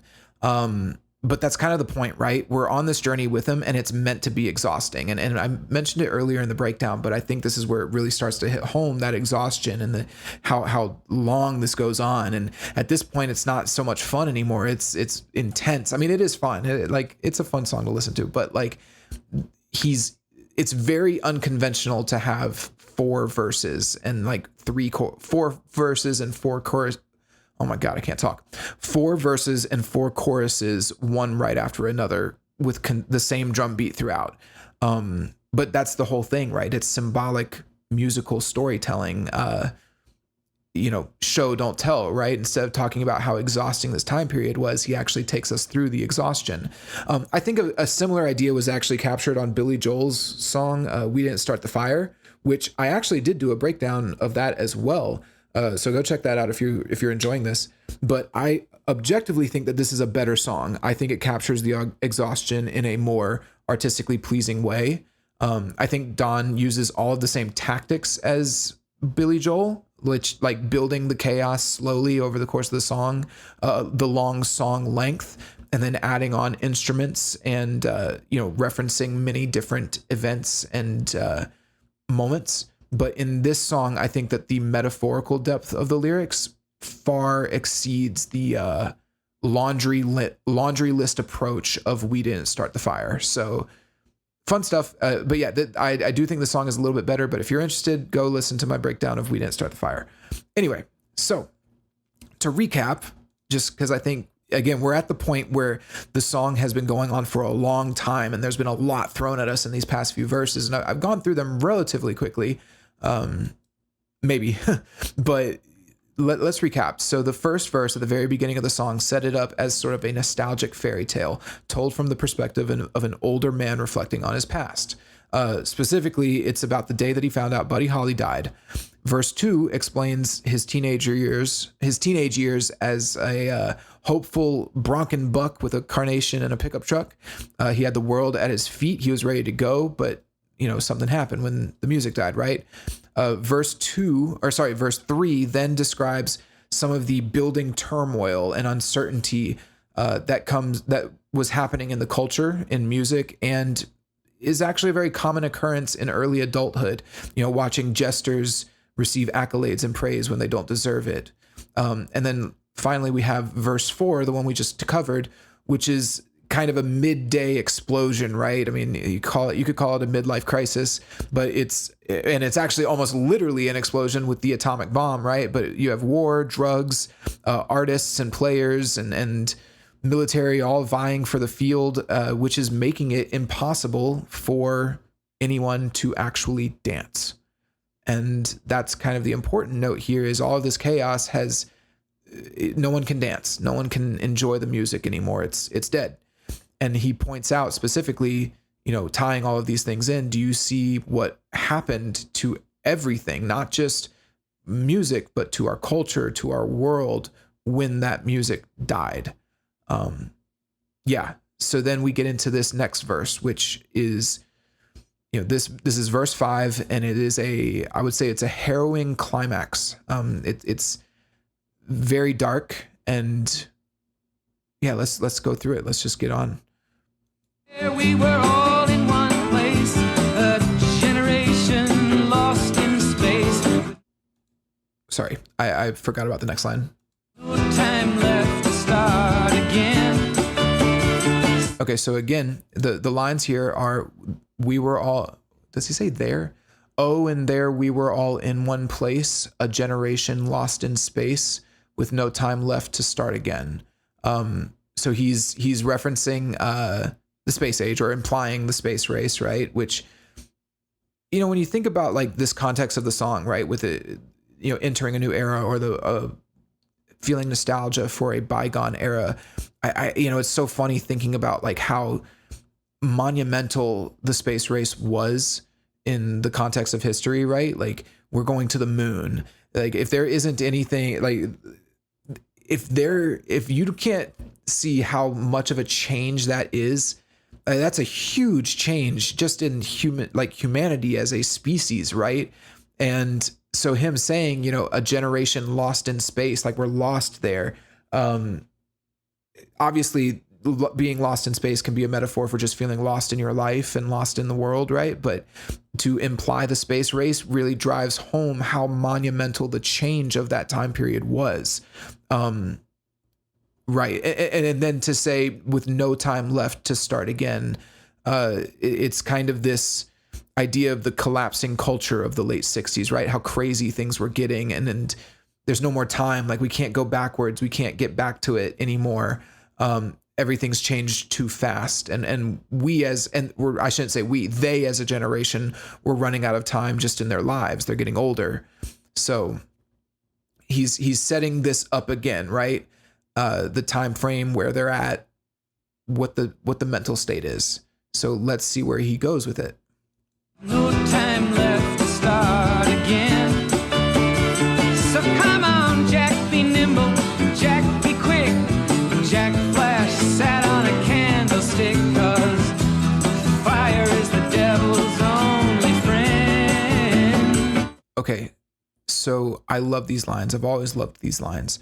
I would actually say these might be the most provocative lines in the whole song.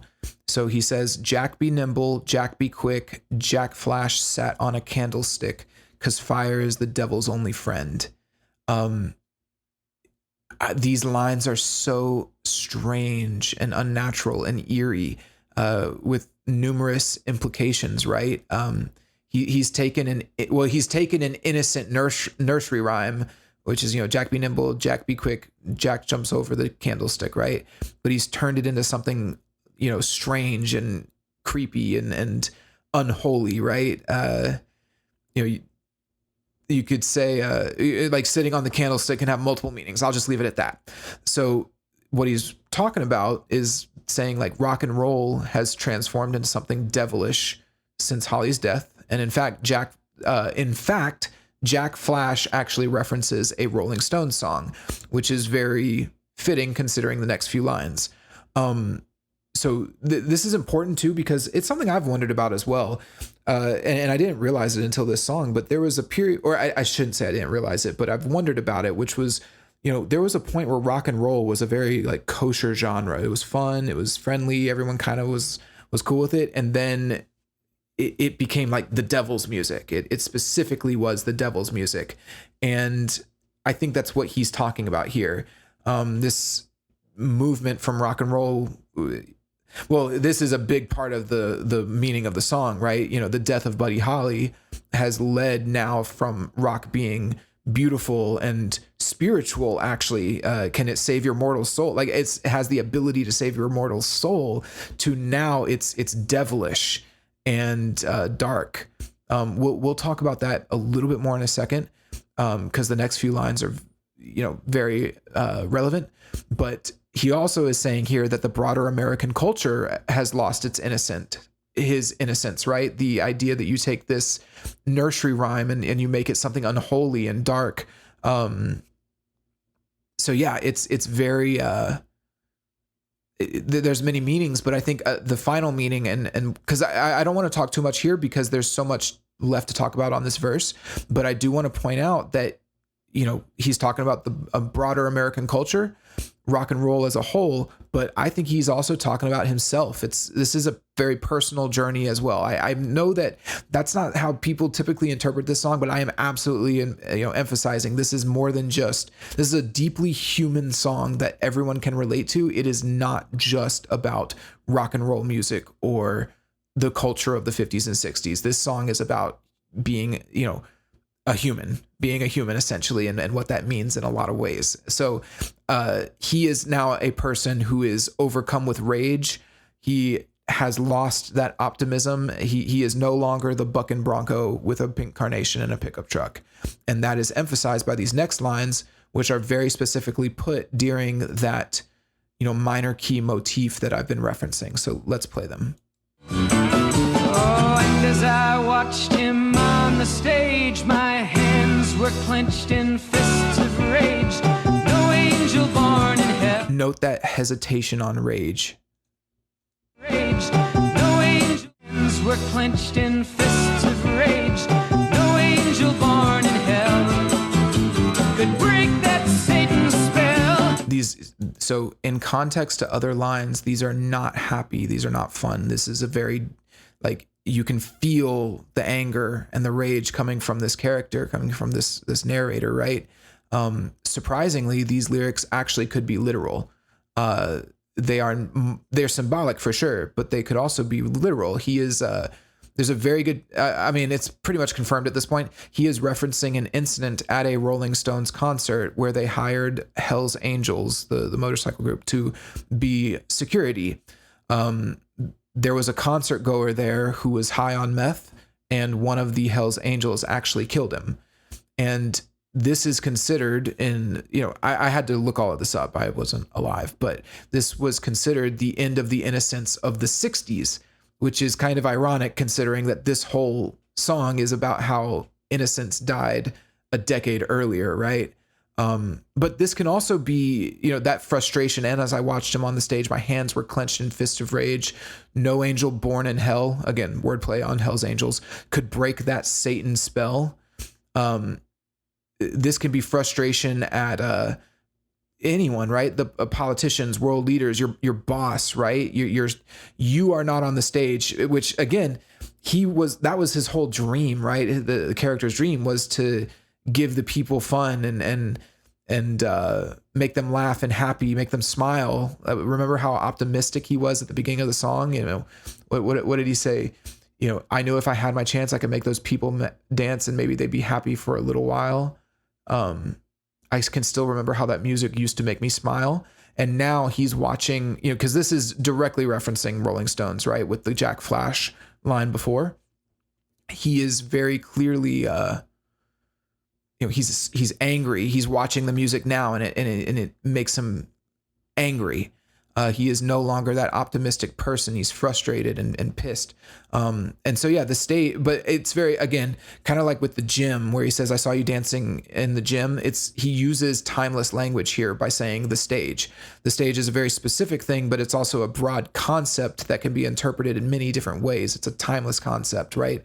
We'll never not have stages in human society unless we become robots or AI or something like that, right? So this frustration at politicians, world leaders, bosses, or even other musicians that are destroying what you consider to be sacred, this can lead to that rage. And that's why these lyrics, again, are very much open to interpretation and can be, empathized with by a variety of individuals. One thing that I find interesting too about the concept of the stage is that it's actually the name of one of my favorite albums by Avenged Sevenfold, which, funnily enough, in that case, the stage was about humanity as a whole, the broader scope of humanity in the present and in the future and where we're going. So the stage is a broad concept. And so for him to say, as I watched him on the stage, my hands were clenched in fists of rage, it's very powerful. And then the lines, no angel born in hell can break that Satan spell. It's a wordplay on hell's angels, but it also describes how out of control the culture has gotten, right? Like not even angels born in hell can break this stranglehold that the devil has. So that leads us to the final, I would almost describe them as horrific lines of this verse. Let's listen to them. And as the flames climbed high into the night, to light the sacrificial rite, I saw Satan laughing with delight the day the music died. So again, he mentions Satan by name a second time. The flames climbed high into the light or into the night. The words here imply, like the imagery that we're getting from it, the sacrificial rite, flames climbing high into the night, Satan laughing with delight, no angel born in hell, fire is the devil's only friend. I mean, it's a very dark, hellish verse, right? And so what does this all mean, right? Like where are we at this point in the song? So from a storytelling perspective, we've reached the climax, right? This is peak destruction, chaos, and anarchy. It is the complete and total opposite of the idyllic innocence that we had in verse 2, where you had, even in terms of like the imagery, you had rivers and levees, the Chevy driving to the levee, right? It's natural imagery. We now have fire and hell and Satan. This climax that we've reached, this point of chaos and anarchy, has been building for years. And he's portrayed that throughout the song. And the singer, even when he's attempted to return to, that prior, earlier, more innocent, idyllic time and state or era, he's been unable to do so. And at this point in the song, that innocence, this is the acknowledgement, maybe not the final acknowledgement, but he's saying the innocence is almost completely ruined. And Satan himself is laughing with delight at his work, right? Seeing all of this, I would even suggest that this was a spiritually revolutionizing incident in the singer's life. He mentions earlier, he questions God and the Bible, and in this case, he has seen Satan. He is, you could say that it's the Rolling Stones, and the Rolling Stones were Satan to him because he considered music to be a spiritual thing.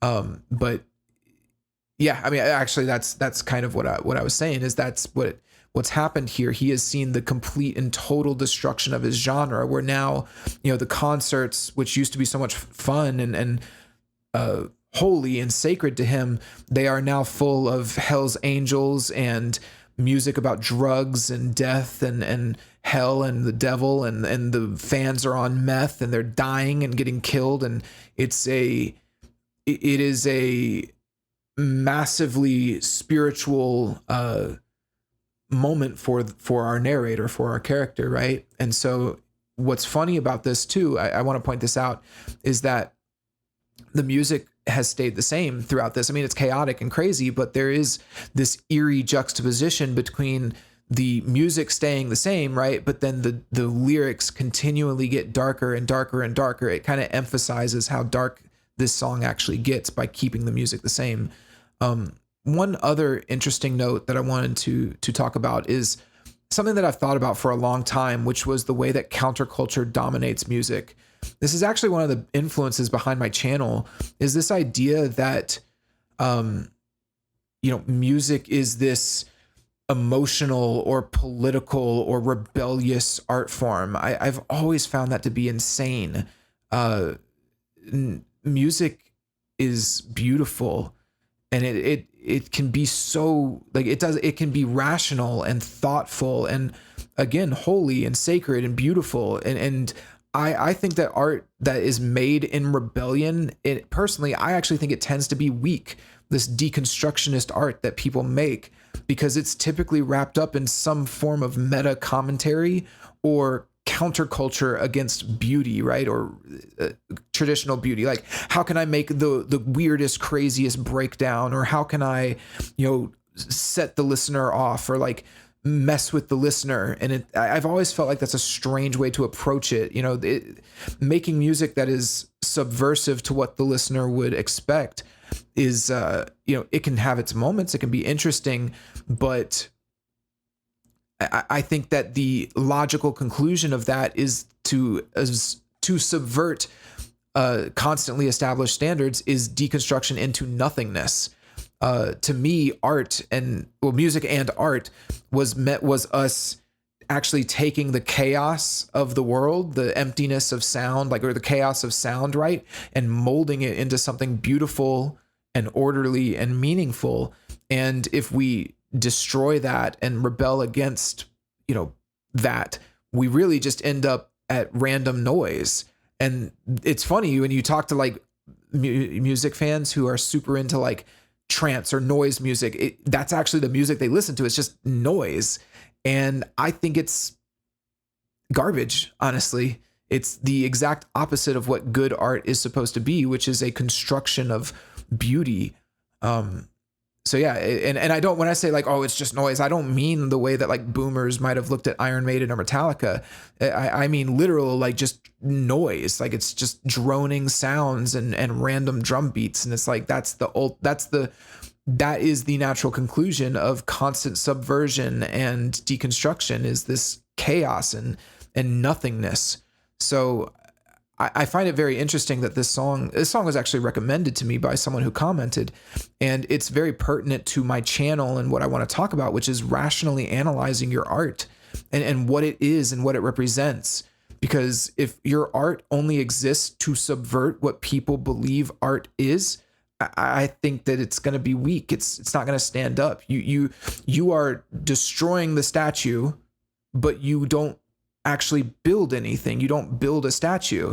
And I think from a broader philosophical point of view, that's weak.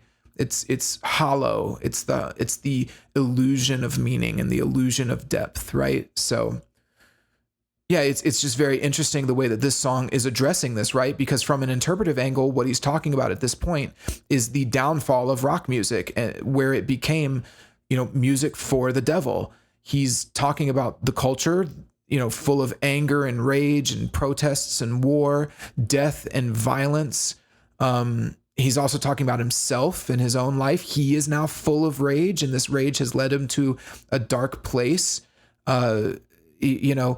There's so much chaos and hell here because of the beauty that we lost earlier on.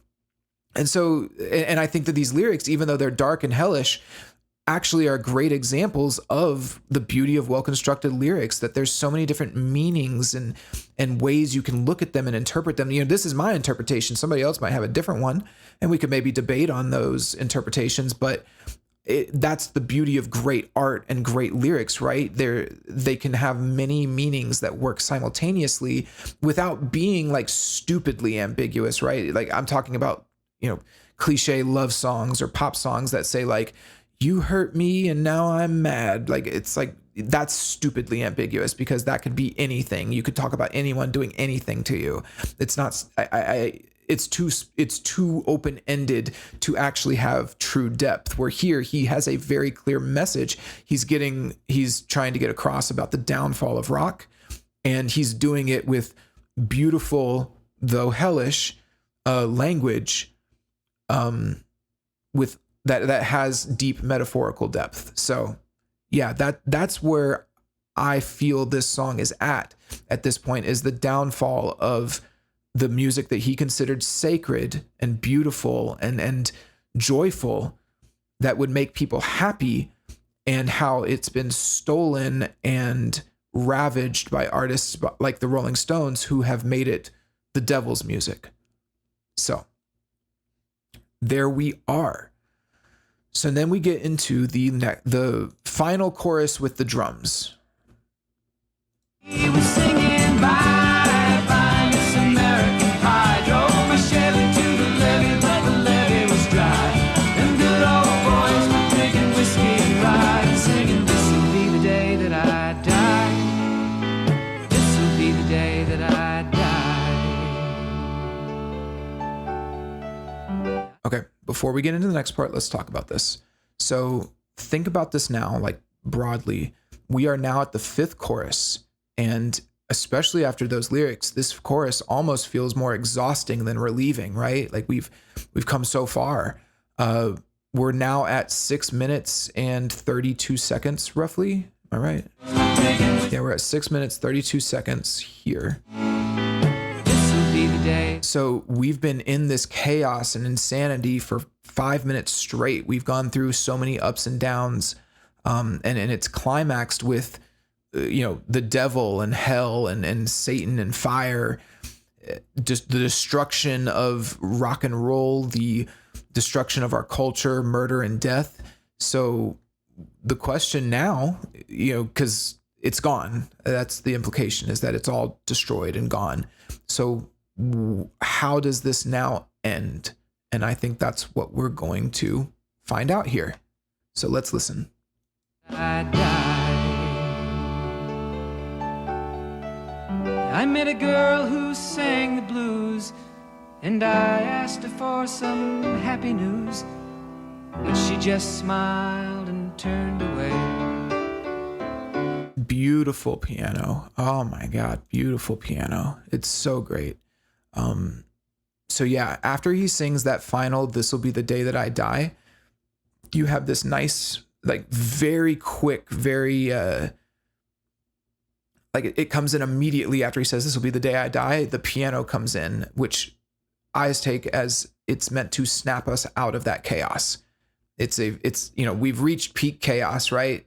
And now we're done. We're moving somewhere different. Something new has happened. The day that I died, I met a And again, he's playing a major chord there right when he starts singing, but the way that it leads into it has this very solemn feel to it, especially after how crazy and chaotic all the instruments before it are. And then obviously we are now evoking the same style, and both musically and thematically, that we had at the beginning of the song. So we're going back a little bit to that dreamlike state, that innocence, that calm. And so yeah, he then says, I met a girl who sang the blues, and I asked her for some happy news, but she just smiled and turned away. That's what he says here. He sings it very solemnly. It's very calm. Here, listen to him. It's beautiful. girl who sang the blues, and I asked her for some happy news, but she just smiled and turned away. Very sad. And the piano is fitting all of this perfectly. So a few things about that line, right? Like, I met a girl who sang the blues. First, it's interesting. I don't know if, I had never thought about this until I was really diving into this song, but it's interesting that he'd ask a girl who sings the blues for happy news, since that's not what she would typically provide, right?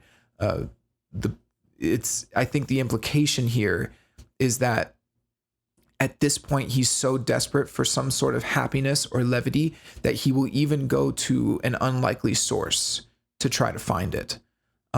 In terms of rock references, this woman is widely interpreted to be Janis Joplin, who died at 27 years old in 1970. And so her smiling and turning away means that she died. She's one of the most prolific members of the 27 Club. So yeah, it's very tragic death. And so yeah, it's an interesting line. She just smiled and turned away, like she has nothing to say to him. There's nothing. So then he says, I went down to the sacred store where I'd heard the music years before, but the man there said the music wouldn't play.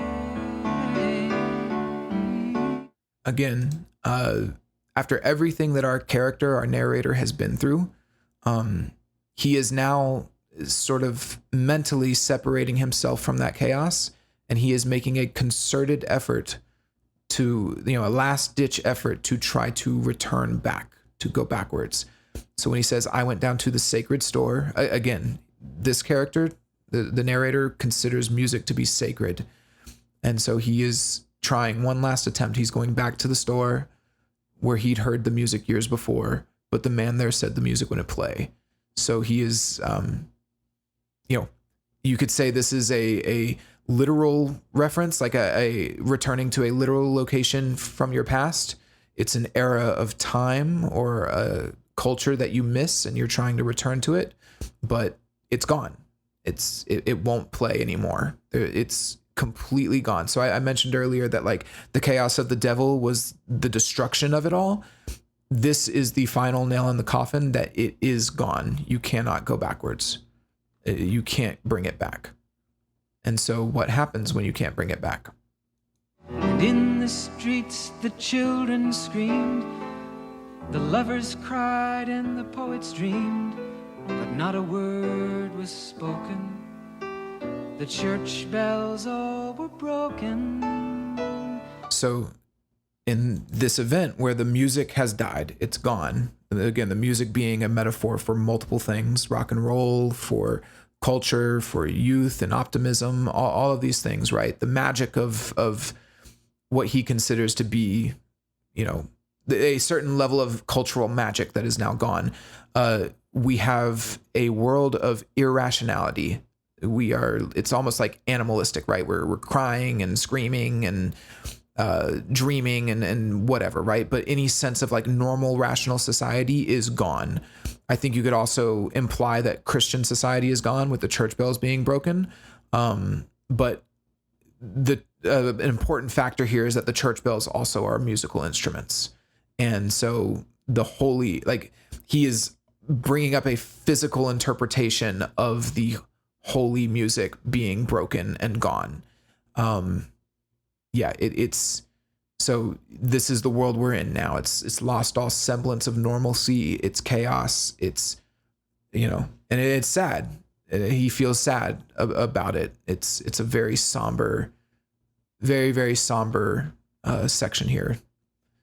And so let's end it with the final few lines. And the three men I admire most, the Father, Son, and the Holy Ghost, they caught the last train for the coast the day the music died. And So, okay, few interesting things there. I love this line, by the way. So he says, the three men I admire most, the Father, Son, and the Holy Ghost, they caught the last train for the coast the day the music died. So first off, the obvious spiritual implications. He is now, I think it's clear he is a Christian now. He has become a Christian. Whereas in the first verse, or the second verse, sorry, the beginning of the second verse, he was questioning the Bible and God and all of that. He's become Christian probably after his experience seeing Satan, or what he considers to be Satan, on the stage in verse 5, right? What's funny is he says the three men I admire most, which I don't think, I've seen some people try to say that he is saying that Buddy Holly, the Big Bopper, and Richie Valens are what he's referencing by Father, Son, and Holy Ghost. I don't agree with that. I think he means very literally like Father, Son, and Holy Ghost. But by saying the three men I admire most, he is throwing just a small reference to those men who died in the plane crash into it, which kind of brings the cultural references of this song full circle back around to the original event that started this whole, what would you call it? Journey, song, art, work of art, right?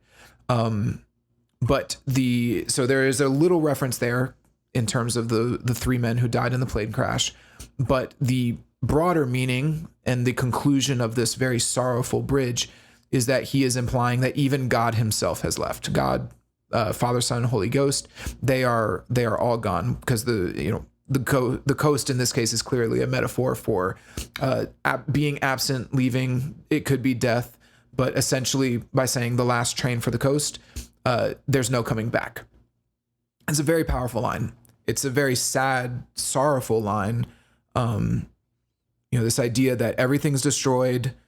There's no rational society anymore. The devil is laughing, and God himself is gone and will not be coming back. So yeah, regarding the different interpretations, just kind of the final examination of this section, this is the harsh acknowledgement that there is no going backwards. The music has died. You can't get it back. I mentioned earlier that this song is a metaphor for maturation. And so to clarify this, like, we only get one life. We get one youth. Time doesn't stop. You don't go back. No matter how exhausted we are, or how exhausting life is, or how badly we wish we could, we can't. And so, I know he's evoking this message through the exploration of rock and roll and culture in general. But I think even if you disregard all of the references in this song, the life lesson is still there about how time only moves forward. And it is a brutal one. Appreciate the eras that you have and strive towards beautiful music and rationality, right? Because you never know when it'll be gone. So finally, final note on this is, even when we're at our lowest, though, and it seems as though God himself has left, it's very interesting, because if the song ended there, it would be a pretty miserable song. But what's interesting is he starts to quietly sing. Singing, bye, bye, Miss American Pie. Drove my Chevy to the levee, but the levee was dry. And them good old boys were drinking whiskey and rye, singing, this'll be the day that I die. This'll be the day that I die. They were singing, bye, bye, Miss American Pie. Drove my Chevy to the levee, but the levee was dry. Them good old boys were drinking whiskey and rye, singing, this'll be the day that I die. Very powerful stuff. So let's talk about this final little chorus, because it's genius, right? So even when everything is gone, when everything's destroyed, it's all like everyone's irrational and screaming in the streets, and God himself has left the building, or left for the coast, right? There is a little hope. And so when you hear that, he starts off slow and quiet, simple guitar strums. He's not doing any sort of a complicated strumming pattern here. Let's go back, and you can hear just the simple strums. And they were singing, bye, bye, Miss American Pie. Very lightly strumming the guitar. It's very nice. And then, he starts singing slow and quiet, and he's almost whispering, but then he slowly starts to build it, right? And so you can hear the subtle build. Chevy to the levee, but the levee was dry. And them good old boys were drinking. And then we just heard it, but what he does is he repeats it And this time, a chorus of men, presumably from the levee, the good old boys, they join in. This'll be the day that I die. He picks up the strumming here. They were singing, bye bye Miss American Pie. So what's valuable about this is that at this point in the song, by the time we've made it here, we now actually understand what all of these men at the dry levee have been through, because we've been through it ourselves through this song. This is, we've gone through what they went through, and now we can actually empathize with that feeling of showing up at the levee, the dry levee, the death of your dreams, of an era, of, part of your life, and finding a group of other people there who feel the same. I want to say something. This is the power and beauty of great music, right? I think it's the ability to empathize with an artist or someone on a deeper level beyond just a story, beyond a book, or a movie, right? Like, we in this song are actually singing the words with him, and we naturally will relate it back to our own experiences, of course. But even if we don't relate, we can still join in, and he's actually inviting us to join in. This song is absolutely meant to be sung along. So I know this is a cliche thing to say, but this final chant at the levee is like the metaphorical light in the darkness, right? It's innocent, it's catchy, it's fun. It encourages you to join in and sing along. It's everything that he wanted music to be, and everything that he set out to do, right? And it's somewhat tragic that he had to write a song like this in order to accomplish it, because this song is about the destruction and death of the music that he liked and considered sacred. But in doing so, even though that music and that genre and that period of time is gone forever, he is still able to create a chorus that is this great and can bring a smile to your face, and he make us happy. I mean, again, let's go back to the very first few lines.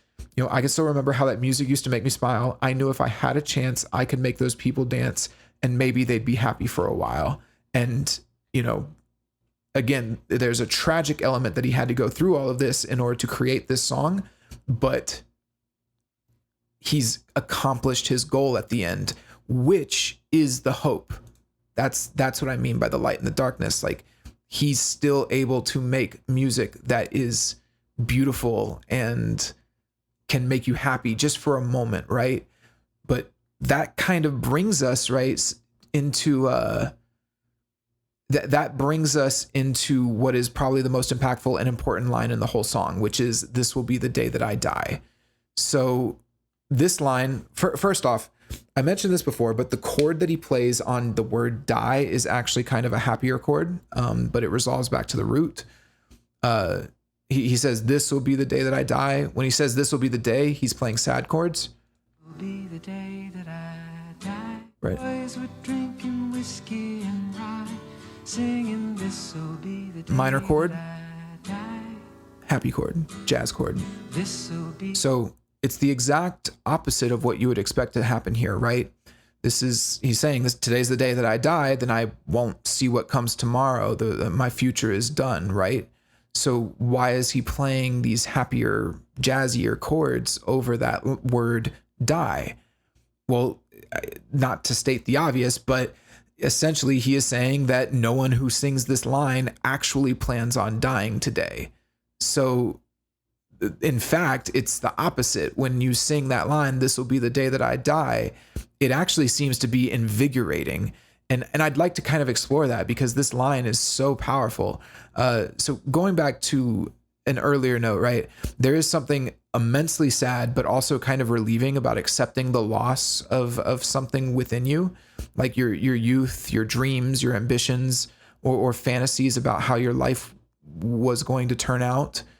It's sad, of course, thinking like, oh, I'll never be, an astronaut, or I'll never be, a rock star or whatever, right? But there is a relieving element of that too, because there is a death, right? It's a death. It's a death of a dream, death of an era, like the end of an era, right? Which is what the song's about. But it's also a snap back to reality, like not to reference Eminem, right? But it's this kind of acknowledgement of like, yep, okay, it's gone. And I think that that's the type of thing that can give you clarity and insight on how to move forward once you accept it, right? If you can accept, well, if you can accept it, then you can figure out what's going to happen next, and you can move forward.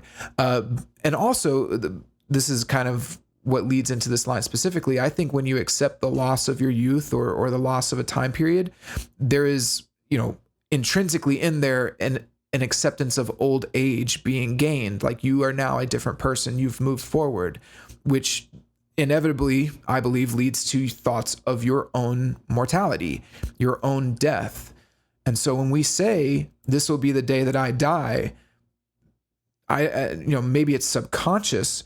I think that we are evoking a few different things. We're evoking the death of, who we used to be, an era, a bygone era in our lives, our youthful fantasies. We are evoking the clarity of reality that we will all die someday as well. And, but this, by acknowledging that, we are sort of, we're not necessarily saying that we're going to die today, but we're saying that, yeah, we could, and maybe a part of us is dying today. And maybe a part of us has died many times throughout our lives. So there's, you can interpret a lot of that for how you want and dive as deep into it as you want. There's deep philosophical ideas there about mortality and death, what it means to acknowledge it. Should you fear death? Should you accept death and be happy about it? Should you feel nothing towards death?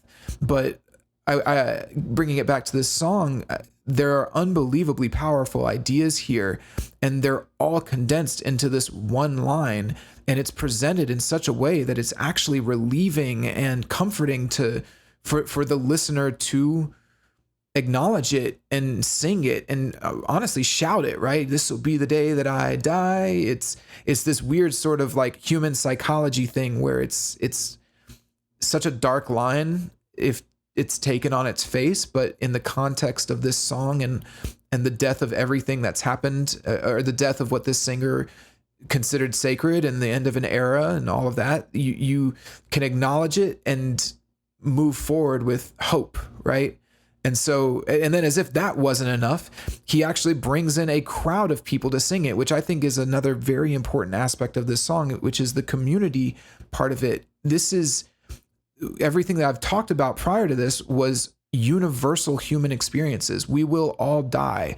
Parts of us will die as we move through our lives. None of us are the same person we were 10 years ago, and none of us are going to be the same person in 10, 20 years. It's inevitable, and it's something that everyone experiences. So when you might think, oh my God, it's the end of the world. Everything's done. I saw you dancing in the gym. No, not that line, but you get what I mean. Like the world is over, everything's destroyed, and there's chaos. But guess what? We're all going through it. And so you show up at the levee and the levee's dry, but guess what? There's other people there too. Everyone's going through it. So there's this moment that you can have, which I think is what he's really capturing, which is, going back to the very beginning of the song, when he says, if I could have my chance, I could make those people dance and maybe they'd be happy for a while. And that's the whole point, is that just for this quick moment, you can be happy knowing that all of the struggles and pain and death and what you've gone through are universal and other people are in it too. And you can relax and even have a little bit of fun and be happy for just a moment with that knowledge. So yeah, it's brilliant. It's a beautiful, beautiful, brilliant lines, right? And so, and again, having that intimate acoustic guitar, it's perfect. It's the perfect instrument for a section like this. And it's a perfect way to end this song, which is kind of this acknowledgement that, like, despite the end of, Satan laughing with the light at how everything's been destroyed and the music's gone and all of that, and then it just turns out that it's not gone, And by having this chorus at the end of the song, the music still lives on. The music actually hasn't died because we are singing it right now when we sing the song. It's really powerful shit. It's so strong. It's beautiful. And yeah, I cannot emphasize that enough. This is like what is so wonderful about good music. So yeah, and that's it. We end on this hopeful note that, the music's not dead. It moves, it lives on. And maybe that gives us a little bit of hope. So cool. So yeah, so with that said, okay, so we did it. We made it through the whole song. It took 2.5 hours. If you're still listening, thank you. I hope you've enjoyed it. I've got a few final thoughts. I need to drink a little water. Okay, so from a rock and roll perspective, I think that this song overall takes a stand against this satanic devil music perspective on rock. And funnily enough, he's managed to create a deep, fun, unbelievably meaningful rock song. I would even say it's a Christian rock song in a lot of ways. But regardless, it's a certified classic, one of the best songs ever. From a cultural perspective, I think he's created a rallying cry for everyone who felt overwhelmed and disheartened by the insanity of the 60s and 70s and who wished that they could have returned back to the fun and innocence of the 50s.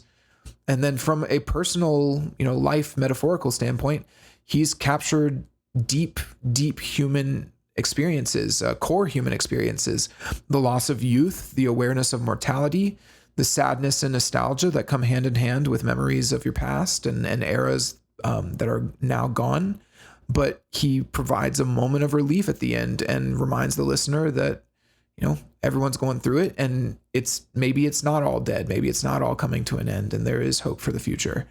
I think by not making any explicit cultural references and instead opting for metaphorical language throughout, he's able to wrap these three primary meanings, the rock and roll, the culture, and the personal, into the song simultaneously. And that's actually what makes this song timeless, despite it being so tied to a specific time period. It's expert, top-notch lyricism. And then lastly, I want to point this out because it's an important distinction. This song is not just a story. It is a song. It is music. He invites the singer to sing along with him and experiencing the memories, which, it's the, second line, long, long time ago, I can still remember. So he is asking you to sing and experience the memories with him and be a part of it, which I believe is the beauty of music as opposed to something like a movie or a book. You are actually joining in directly with the artist. I think this is why live shows are so popular, right? Like, is this idea that you can share a deep personal connection with a singer, with an artist. It doesn't even need to be a singer. It could be a musician, a guitarist, but there is something so personal about music because you are joining along with their experiences. And I just wanted to note that this song, though, it is a story and a very complex, deep metaphorical story, it is a song first and foremost. So with that said, it is truly one of the greatest songs of all time. It is an absolute classic in every level. This is the type of song that people will listen to forever.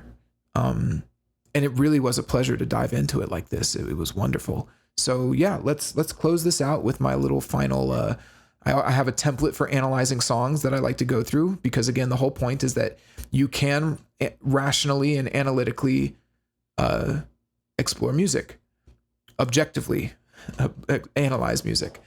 So yeah, the purpose of this song is to capture the turmoil of the 60s and the loss of innocence in both rock and the culture as a whole, and then wrap it deep in metaphorical language so it can be understood by anyone of any generation, and then make it a rallying cry for anyone who feels nostalgia for an era past which they can never return to.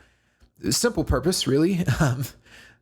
I joke, it's unbelievable his goals that he must have had with this song and the work that would have gone into it. you can tell there's deep-seated personal frustration that he feels about all of these things, and he had to express that, and he had to put it to the track, and he nailed it. The genre style is rock and roll, which is perfect because that's what he wants to evoke. That's what he wants to bring back since it's dead. But he manages to put in some beautiful piano. The song structure is it is a fairy tale intro followed by a barrage of verses and choruses, which eventually culminate in an abrupt but sorrowful bridge. And just when all hope seems lost, there is one final bare bones acoustic guitar chorus, which ends the song on a hopeful, happy note. So a pretty interesting guitar song structure, but one that lends itself towards the story and themes of the song. So it's very intentional the way that he structured the song to be exhausting, fairy tale intro, and then an exhausting barrage of verses and choruses, which culminate in a very sad, somber moment, which leaves you feeling hopeless. But then at the last moment, he comes in with, a fun, happy sing-along chorus, which, shows that the music actually might not be dead. Compositionally, the chord progressions throughout the song are perfect. They are wonderfully constructed to create storytelling moments and to move to fit in with the lyrics as we tell the story. There's these short minor key pauses that allow moments of dramatic tension, but then we have major chords implemented in the right place to add an element of nostalgia and somberness. Not just explicit happiness, that there is lots of happy moments too. His vocal melodies are excellent. I didn't talk about it much, but they flow effortlessly with everything or with the background music. And he would almost sound like a poet too, with the way with how clearly he expresses the lyrics, but he would almost sound like a poet if the song wasn't so energetic and fun. It's such a wonderful, fun song. It's great. His vocal performance is fantastic. The guitars and drums do well. The bass does fantastic. I know I didn't point it out too much, but there was so much else to cover, but the bass is great. But really the standout performance is the piano. The piano is unbelievable on this whole song. It's so somber and beautiful, but it leaves these little moments of levity too. Oh, I forgot to mention, there is this moment of levity right before the final chorus. The music died. Right there. So again, the most somber piano part you've ever heard, piano bridge you've ever heard. And then right at the last moment, it's like, well, wait, hold on. Is there more? And that's musical storytelling at its finest, right? Compositionally, this song is fantastic. From a mix standpoint, I will say it's definitely a dated mix, but something that's kind of interesting. And I don't think this was the intention, but the older this song gets, the more I feel like the mix supports the themes of nostalgia and a bygone era and wanting to return to it. It's, it's interesting listening to this compared to like any modern metal song, right? Listen to how the drums, think about how drums might sound on a modern Metallica record and then listen to this, right? Like, it's so tame in comparison, but I think I think it's the type of thing that ages really well and fits the theme of this song, because if you ever want to return to that era, you can return to it, So I hope this song never I don't know if it has been or not, but I think this is the type of song that should never get like remastered or remixed, because the whole point is nostalgia for the past. Lyrical content, I think, almost every line in this song has a triple meaning, whether it's, telling a fantastic tale of youth and rage and chaos, or if it's, references to old 50s hits. Again, go to genius.com if you want to see those. Or if it's talking about cultural and political landscape, every line is unbelievably deep and meaningful. The chorus as well is, lyrically, it's one of the most iconic choruses in all of music, and its recognition is well deserved. It's unbelievable on every level, right? which brings us to the themes. The theme for this is obviously nostalgia for a bygone era that can never return, whether that's musically with rock and roll, culturally, or personally. It's also the loss of innocence, the chaos and confusion that can come with it, the destruction of things that you love and considered sacred and beautiful. But also it comes with the implication that this is inevitable, that time passes and you can't, everyone will go through it, and it's actually a core human experience. And so even though you think that it might be lost and gone,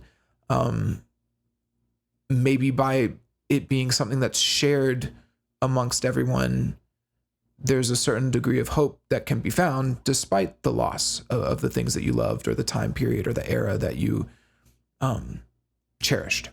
So yeah. Final verdict is this is one of the greatest songs ever written, and it's a beautiful example of what makes music so amazing and wonderful. If we could get music half as good as this nowadays, I would be thrilled. That'd be wonderful. But instead we get, body yaddy yaddy yaddy yaddy yaddy yaddy yaddy, and that's what we get to settle for. So this song is amazing.